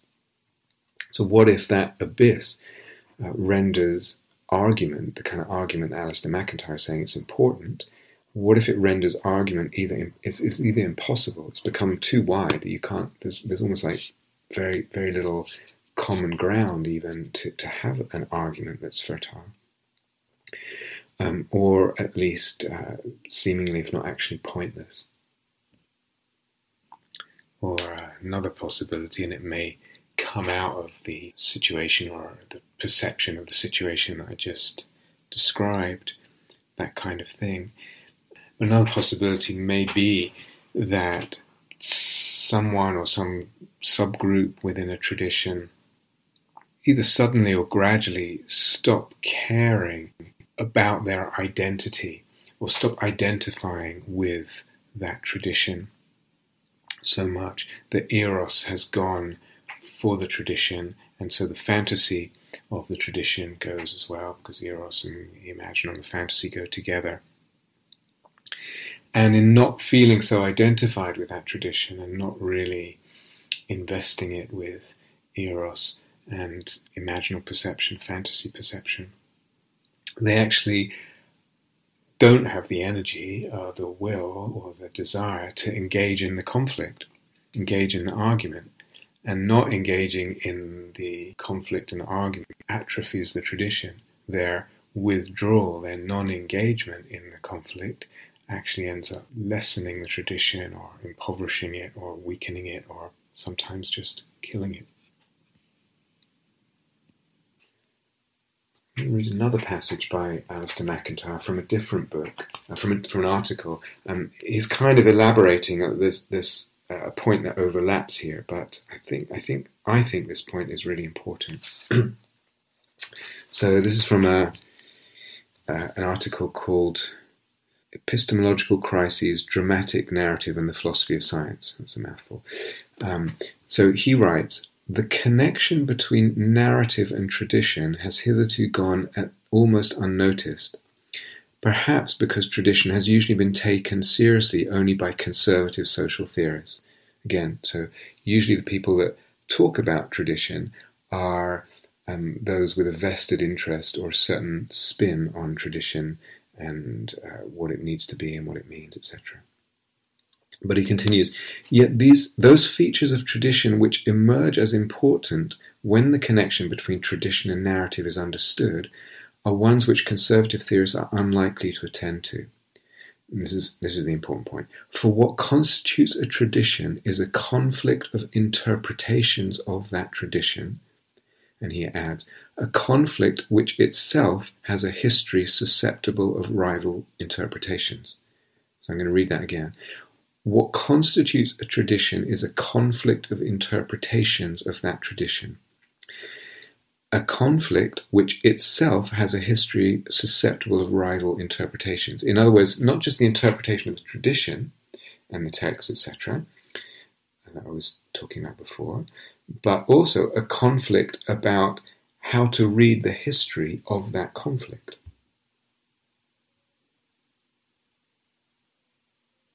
You understand? Conflict which itself has a history susceptible of rival interpretations. So even the whole argument can be seen from different perspectives, the history of that argument. Then he continues, "If I am a Jew, I have to recognize that the tradition of Judaism is partly constituted by a continuous argument over what it means to be a Jew." I actually think a better example would be Buddhism. But anyway, that's what he wrote. And then he says, "Suppose I am an American. The tradition is one partly constituted by continuous argument over what it means to be an American, and partly by a continuous argument of what it means to have rejected tradition. If I am an historian, I must acknowledge that the tradition of historiography," that means the writing of history, "is partly but centrally constituted by arguments about what history is and ought to be." And he quotes from Hume and Gibbon to Namier and Edward Thompson. And he writes, he says, this also is a very important point, "Notice that all three kinds of tradition, religious, political, intellectual, involve epistemological debate as a necessary feature of their conflicts." So we're back to what we talked about in the last talk and the centrality of epistemology. What was that phrase? by Moscovici, questions of epistemology are questions of social order. Questions of epistemology are questions of social order. And when we differ about epistemology, in our views of epistemology, in our leanings there, that might be healthy to a certain extent, but it's part of what gets argued about. And again, the abyss can become so wide that it's unbridgeable. Notice that all three kinds of tradition, religious, political, intellectual, involve epistemological debate as a necessary feature of their conflicts. For it is not merely that different participants in a tradition disagree, they also disagree as to how to characterize their disagreements and as to how to resolve them. They disagree as to what constitutes appropriate reasoning, decisive evidence, conclusive proof. In other words, exactly remember this, what epistemology means. How do I know? What is appropriate reasoning? What is decisive evidence? What is conclusive proof? What are the bases of my knowledge? So epistemological differences actually are quite fundamental to this. They're wrapped up, or the kind of arguments and conflicts that a tradition has to have as part of its health also involves epistemological conflicts, or conflicts about epistemologically. But again, I would add, what happens when they get too wide? What happens when the rifts over epistemology are more like abysses? All these questions, they're for you. I mean, I obviously wrestle with them as well. But as I said at the beginning, I want this to be yours.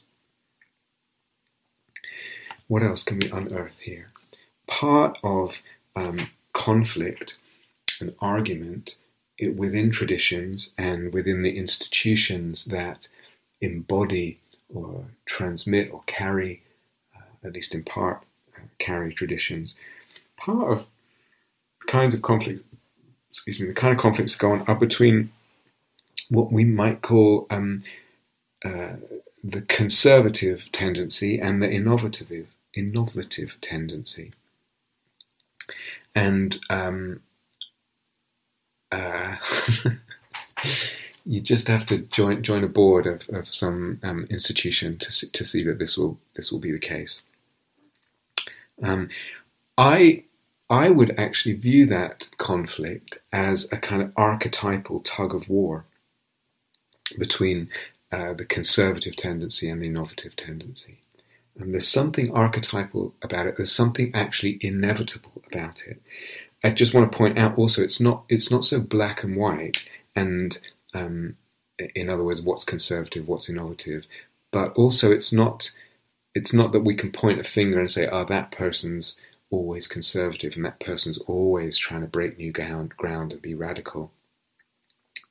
Any one person can manifest both tendencies with respect to different aspects of Dharma or Buddha Dharma, if we're talking about that as an example. And obviously that's the one that's going to be mostly relevant to most of the people listening to this talk. So the same person at different times, in different arenas of discussion or debate, or whatever, could manifest either conservatism or a kind of more radical innovation. But my main point is that it's inevitable. There's something archetypal and therefore inevitable about it. So the whole point about Jung's teachings on archetypes is these things will occur. They're patterns that occur inevitably in human being and manifestation, inner and outer. So there's an archetypal tug of war between, let's say, conservatism and innovativism. And therefore we need to expect it within a tradition and within institutions that try and promote and nourish and sustain and support and offer a tradition in the world.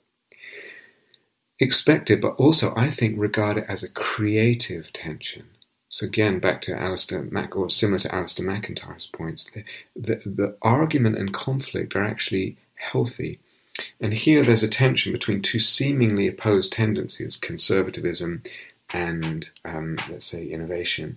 And there's something in the difficulty of that, in the rub of that, that we should not just expect, but actually perhaps we can regard it as a blessing, difficult as it can be at times. That conflict of opinions, that pull in two different directions, two different perspectives. That actually out of the friction and the ferment of that is a sort of kind of creative tension that can be fertile. So again, there's an analogy here between what I was talking about in the talks on epistemology and ontology, between the latitude of logoi, the latitude of concepts and conceptual frameworks which we can include in our practice, in our explorations, in our, if we talk about soul-making Dharma, in our remit and range and furthering and growth of soul-making Dharma. There's a creative tension, I pointed out, between the latitude of the logoi that we entertain on one hand, and the what we might call the resistance or the constraint of the material on the other hand. So if you remember, I was talking about that with regard to science and with regard to epistemology more widely, mainly.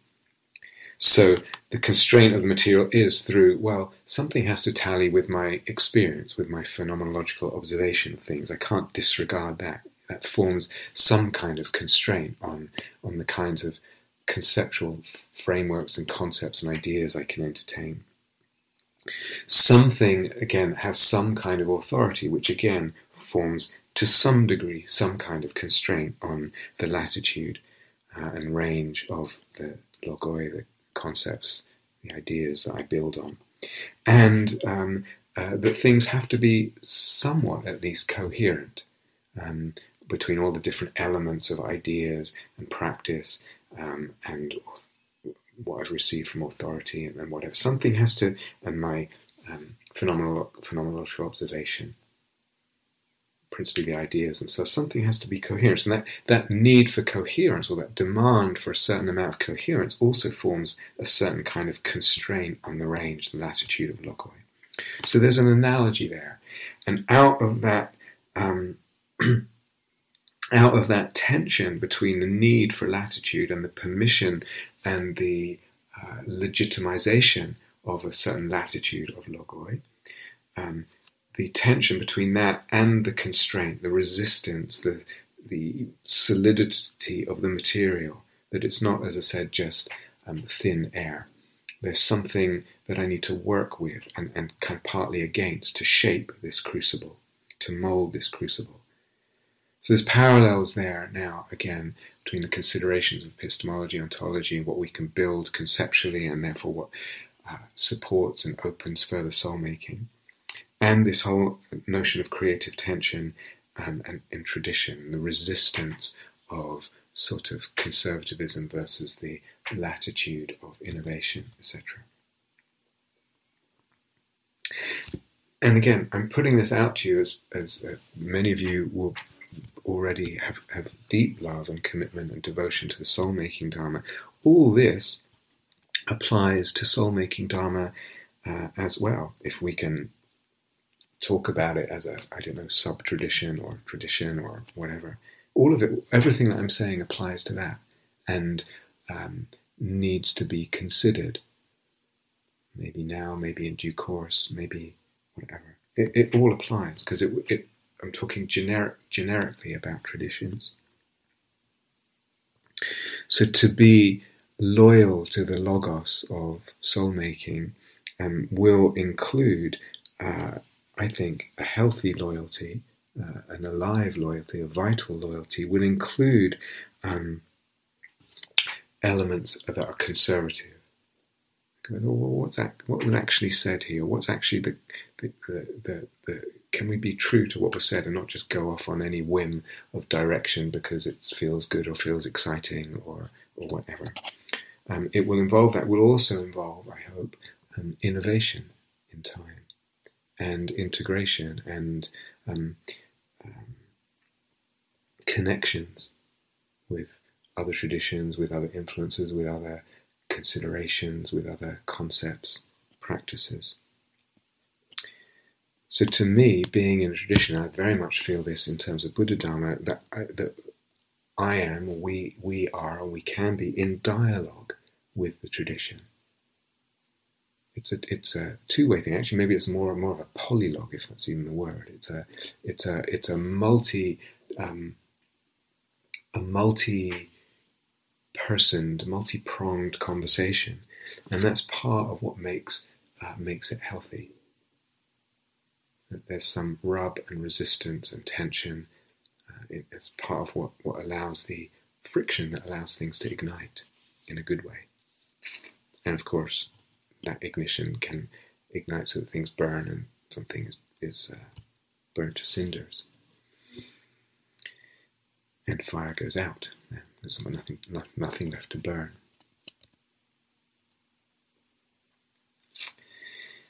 All this to consider. Let's add something to the pot, or drag something up from the bottom of the pot for our consideration to add to all this. Pierre Hadot is a writer, maybe some of you know him, writes about philosophy and different religious traditions. And he has an article called Philosophy, Exegesis and Creative Mistakes. Exegesis is a word that means basically something like interpretation. Yeah, so philosophy, interpretation and creative mistakes. And he gives examples of exegetical, so interpretive practices on authoritative texts, so texts that are considered within a tradition as authoritative or canonical or whatever, in both philosophy and religion, and those interpretive practices, exegetical practices, creating all manner of mistakes. So he lists some examples there, and he writes, "It frequently occurs that exegeses, interpretations, construct entire edifices of interpretation on the basis of a banal or misunderstood or mistranslated phrase. The modern historian," he continues, "may be somewhat disconcerted on coming across such modes of thought so far removed from his usual manner of reasoning. He, she, they are, however, forced to admit one fact. Very often, mistakes and misunderstandings have brought about important evolutions in the history of philosophy, and I would say religion and spiritual traditions. In particular, they have caused new ideas to appear." In other words, some of what gets integrated into a tradition, some of how a tradition grows, is not through this very careful, conscious deliberation that we might consider, for example, Thomas Aquinas to have engaged in the Middle Ages with regard to Christianity and Aristotle, etc. It's actually coming from misunderstanding, a mistranslation, a scribal error, a complete misconstruing, and one isn't even aware of it. And yet, again, just as, again, paralleling a little bit, the story we told about Newton building his whole magnificent edifice of Newtonian physics on two ideas which were later proved to be not valid, untrue: absolute space and absolute time. Similarly, in traditions, they can all kinds of errors and mistakes can come in that actually end up proving very fertile for that tradition. One of my teachers is very dear to me. His teaching is very, very dear to me and hugely influential. And I remember years ago, hearing him talk a lot about obviously his teaching of the Buddha Dharma and explaining that, and then sometimes telling stories about the monastery that he was in and the teacher there, the abbot there. And then reading the abbot's teaching from another source and more direct source, a more direct quote, a sort of extended interview with this abbot. And just being completely struck by how on earth did my teacher get his teaching from this abbot? Or how on earth could he interpret this abbot as saying the things that he then reported him to say. The whole flavour of it, the whole thrust of it, the direction, the ethos, the feel of it, the scope of it, it was so alien. And I, for one, feel extremely glad that because he was in Thailand not speaking Thai, so he kind of had to, occasionally he had translators giving him translating little bits of the teaching, but the rest of it he had, maybe like pidgin Thai, and had to kind of figure things out and piece it together or get the general vibe. And I would just wonder whether he came away with something completely different. But I, for one, am extremely thankful that that was the case. And that his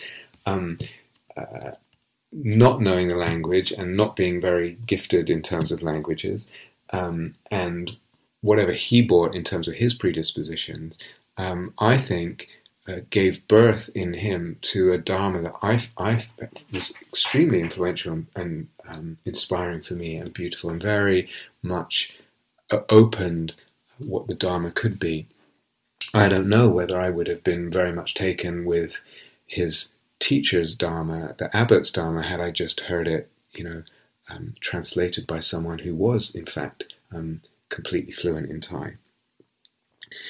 So, adding to our mix the possibility in the past and in the recent present and even now and certainly in the future that there can be what we might call, what Piado calls, creative mistakes, unwitting errors of all kinds, that misunderstandings, misinterpretations, mistranslations, misconstruals, that actually end up being formative and constitutive of a tradition's trajectory. So that too is something, I think, that we have to recognize as fact. And again, the question is, how does it land with you? What are we going to do with it? How are we going to view it? How are we going to relate to it? What are our responsibilities there? So there's all kinds of tensions here. And I was hunting for a sutta. I couldn't find it earlier when I looked. So I found two that were a little bit similarish. But there's a sutta somewhere where, in the Pali Canon, where the Buddha hears that a monk is is teaching in a certain way something. It was something about the nature of consciousness. And he basically tells the other monks, go get that monk, bring him here. And he sits this monk down, who's teaching something or other about the nature of consciousness that the Buddha did not agree with. And he basically publicly humiliates him, or from our modern reading, that's what it really sounds like. It's really scathing in front of the whole assembly of monks. And so that's absolutely not what I'm teaching. That's not how to regard consciousness, etc., etc. So I couldn't find that passage, but I think it's mirrored or very similar in another one which I did find called the water snake simile. It's in the Majjhima Nikaya, Majjhima 22. Just to listen to some of the language to get a sense of, in this case, the monk in question had certain views about. He would say, as I understand the Dharma taught by the Blessed One, the Buddha, those acts the Blessed One says are obstructive, when indulged in, are not genuine obstructions. So the monks told the Buddha, and the Buddha said, go get him. And he, again, was plonked in front of the assembly of monks and basically humiliated him. So let's see what the Buddha says, just to give you a bit of flavour of this. When the Buddha asked him, is it true that you've said that? And he said yes. And then listen to what the Buddha says. Worthless man. This is in front of a whole assembly of monks. He's worthless man. From whom have you understood that Dharma taught by me in such a way? Worthless man, haven't I in many ways described obstructive acts? And then he explains, his actual teaching. But you, worthless man, through your own wrong grasp of the Dharma, have both misrepresented us as well as injuring yourself and accumulating much demerit for yourself, for that will lead to your long-term harm and suffering. And then he turns to the monks that are gathered there, and he said, then the Blessed One said to the monks, what do you think, monks? Is this monk, whose name was Arita, is this monk in this doctrine and discipline? And they say, how could he be, Lord? No, he's not. And it says, when this was said, the monk Arita sat silent, abashed, his shoulders drooping, his head down, brooding, at a loss for words. Then the Buddha doesn't even stop there. And when he was sitting like that, silent, abashed, his shoulders drooping, his head down, brooding, at a loss for words, Buddha continues, worthless man, you will be recognized for your own pernicious viewpoint. And then I will cross-examine the monks on this matter. So then he, my point is just, the Buddha is not, hey, it's cool, everything goes. People can have their different points of view. We're all a happy family here. Let's not get entangled in arguments about what is the true teaching, the true Dharma, etc.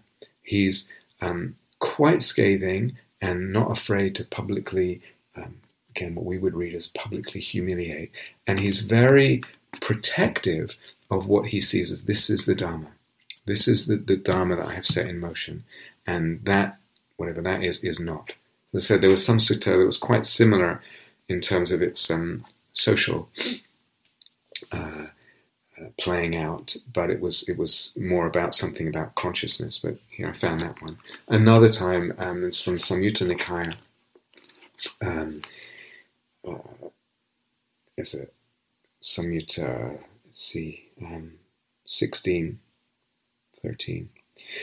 On one occasion, the Blessed One was staying near Savatthi in Jeta's Grove, Anathapindika's monastery. Then Venerable Mahakassapa was a senior disciple of the Buddha, went to the Blessed One, and on arrival, having bowed down to him, sat to one side. Actually, all this is quite instructive about the social aspects of tradition. And again, this question, what's needed, what's necessary, what's not. And he says, as he was sitting there, he said to the Blessed One, what is the cause, Lord? What is the reason why before there were fewer training rules and yet more monks established in final gnosis, arahantship, enlightenment? Why before there were fewer training rules and yet more monks established in final gnosis, whereas now there are more training rules and yet fewer monks established in final gnosis? And the Buddha says, that's the way it is, Kassapa. When beings are degenerating and the true Dharma is disappearing, there are more training rules and yet fewer monks established in final gnosis. This is within the Buddha's lifetime. This is his perspective. As time goes on, I don't know how many years this is after his original enlightenment. He continues, the Buddha, there is no disappearance of the true Dhamma as long as a counterfeit of the true Dhamma has not arisen in the world. But there is the disappearance of the true Dhamma when a counterfeit of the true Dhamma has arisen in the world.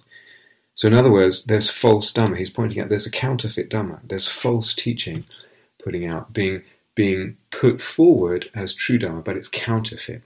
And he's saying when that's the case, it's like, boy, watch out. There's the disappearance of the Dhamma.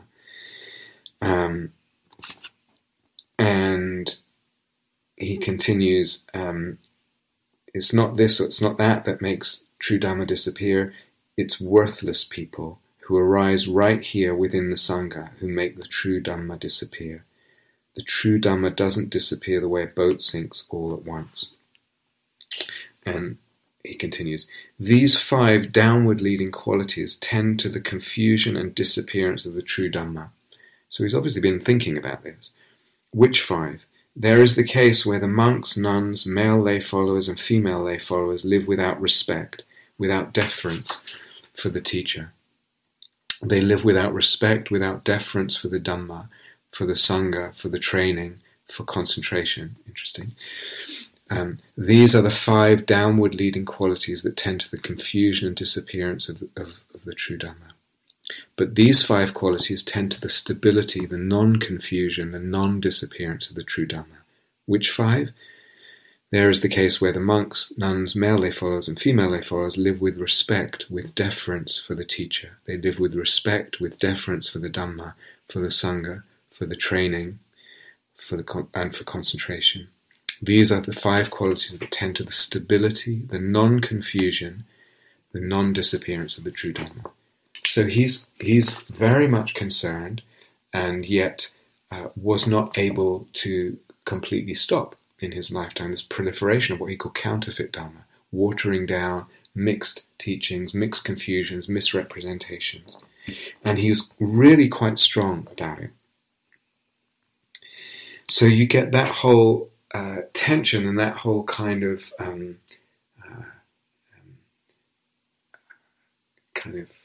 what seems like almost may seem a harshness to some people's ears, may seem like harshness and a rigidity and a narrow-mindedness and an attachment and an anxiety on the part of the discoverer or creator of the Dhamma. You get that. At the same time, there's another story, and I can't, again, find it somewhere in the Pali Canon, where after the Buddha's death, and they were trying to codify or collect the teachings and kind of canonize them with the help of Ananda, and they found this arahant, this old guy, he was very old, who was still, this is some years after the Buddha's death, and he was still alive when the Buddha was alive. And they said, well, this is what we've codified so far, and like this, and they said it to him, and he sort of said, well, okay, that's okay, if that's how you heard it. If it's okay with you, I prefer to stick to the Dharma that I heard myself from the Blessed One's lips, from the Buddha's lips. It touches me when I say that.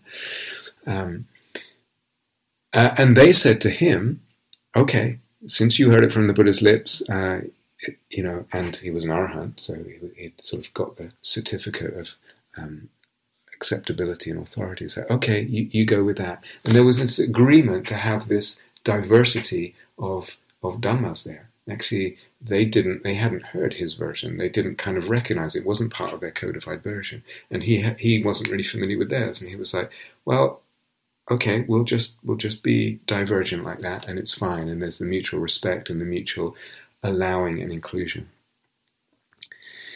So there's this tension between kind of constriction, constraint, authenticity, and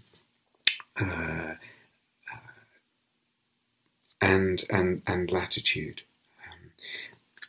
I heard also what's kind of was interesting to me, that as the tradition went on, the early Buddhist tradition, that and this again may have started with I'm not sure how much the seeds of this were also in the Buddha, the Buddha's direct words, but that differences of Vinaya, of the monastic discipline and rules and ethical precepts, were actually more significant than differences of interpretation of doctrine and teaching. I don't know if that's true, but I heard that somewhere or other. So that's quite interesting as well. That again, within the body of tradition, what latitudes are more acceptable than others? And somehow, somewhere along the line, again, maybe seeded by something the Buddha said, contrary to some of the other passages that I've just read, that actually it's okay if people have slightly different doctrinal interpretations, or maybe even quite different doctrinal interpretations, but really differing over interpretations of the Vinaya, the monastic discipline, and the laws and the guidelines of behavior and speech, etc. That's a big deal. So why is that? Well, maybe it's because the monks and nuns needed the laity's respect. They were dependent on them for alms. They needed to be regarded by the laity as being noble, upright, strict, and rigorous in their observance, etc. So maybe there was a kind of necessity there for the tradition. It's also the case that when ethics certainly gets neglected, there's all kinds of fractures that will almost inevitably follow in a community when the ethics isn't cared for. I also read, just again, putting these almost like divergent pieces of a puzzle together, that at the beginning of the Mahayana, when the Mahayana sort of began to grow and flourish in Buddhist, in India, that it was quite common to have monasteries where some practitioners were overtly Mahayana practitioners, openly Mahayana practitioners, and thought in those terms and aspired in those terms. And some practitioners were Hinayana practitioners. And they coexisted in the same monasteries very amicably and peacefully, and just agreed to have different views and directions. So that to me is really interesting. It doesn't happen now. How much, when that stopped happening, is an interesting question to me. Why it stopped happening is also an interesting question. How much that original amicable cohabitation was just a result of the fact that at the beginnings of the Mahayana, maybe a Mahayana practitioner was just someone who had a slightly different aspiration. So back to shared goals. All the understanding was the same, but there was just the view that it's also possible for some people to aspire not just to arahantship, but to Buddhahood, which was much more demanding and difficult to attain. But the whole conceptual frameworks, ontological commitments, they were all the same. And at some point later in history, the beliefs, the conceptual frameworks, the teachings, the ontological commitments actually became more divergent, and it was no longer possible for those people to consider themselves as really part of the same tradition. So all this to me is interesting.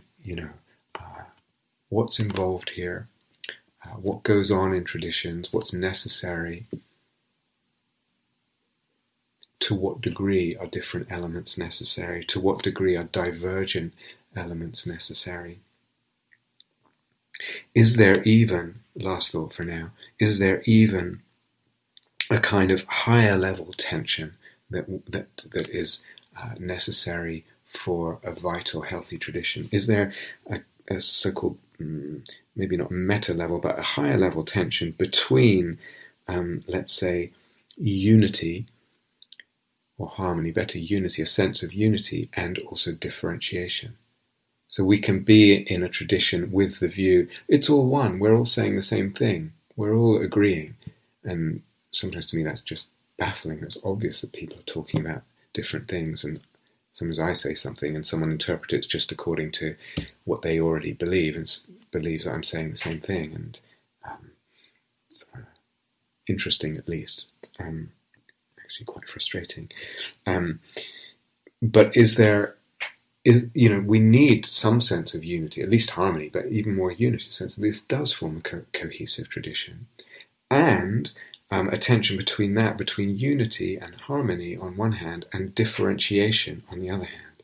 Because as I've pointed out, I've spent a long time talking about this in the Eros Unfettered teachings series in what was it called? Dilemmas and Delineations or something like that. Maybe some other talks.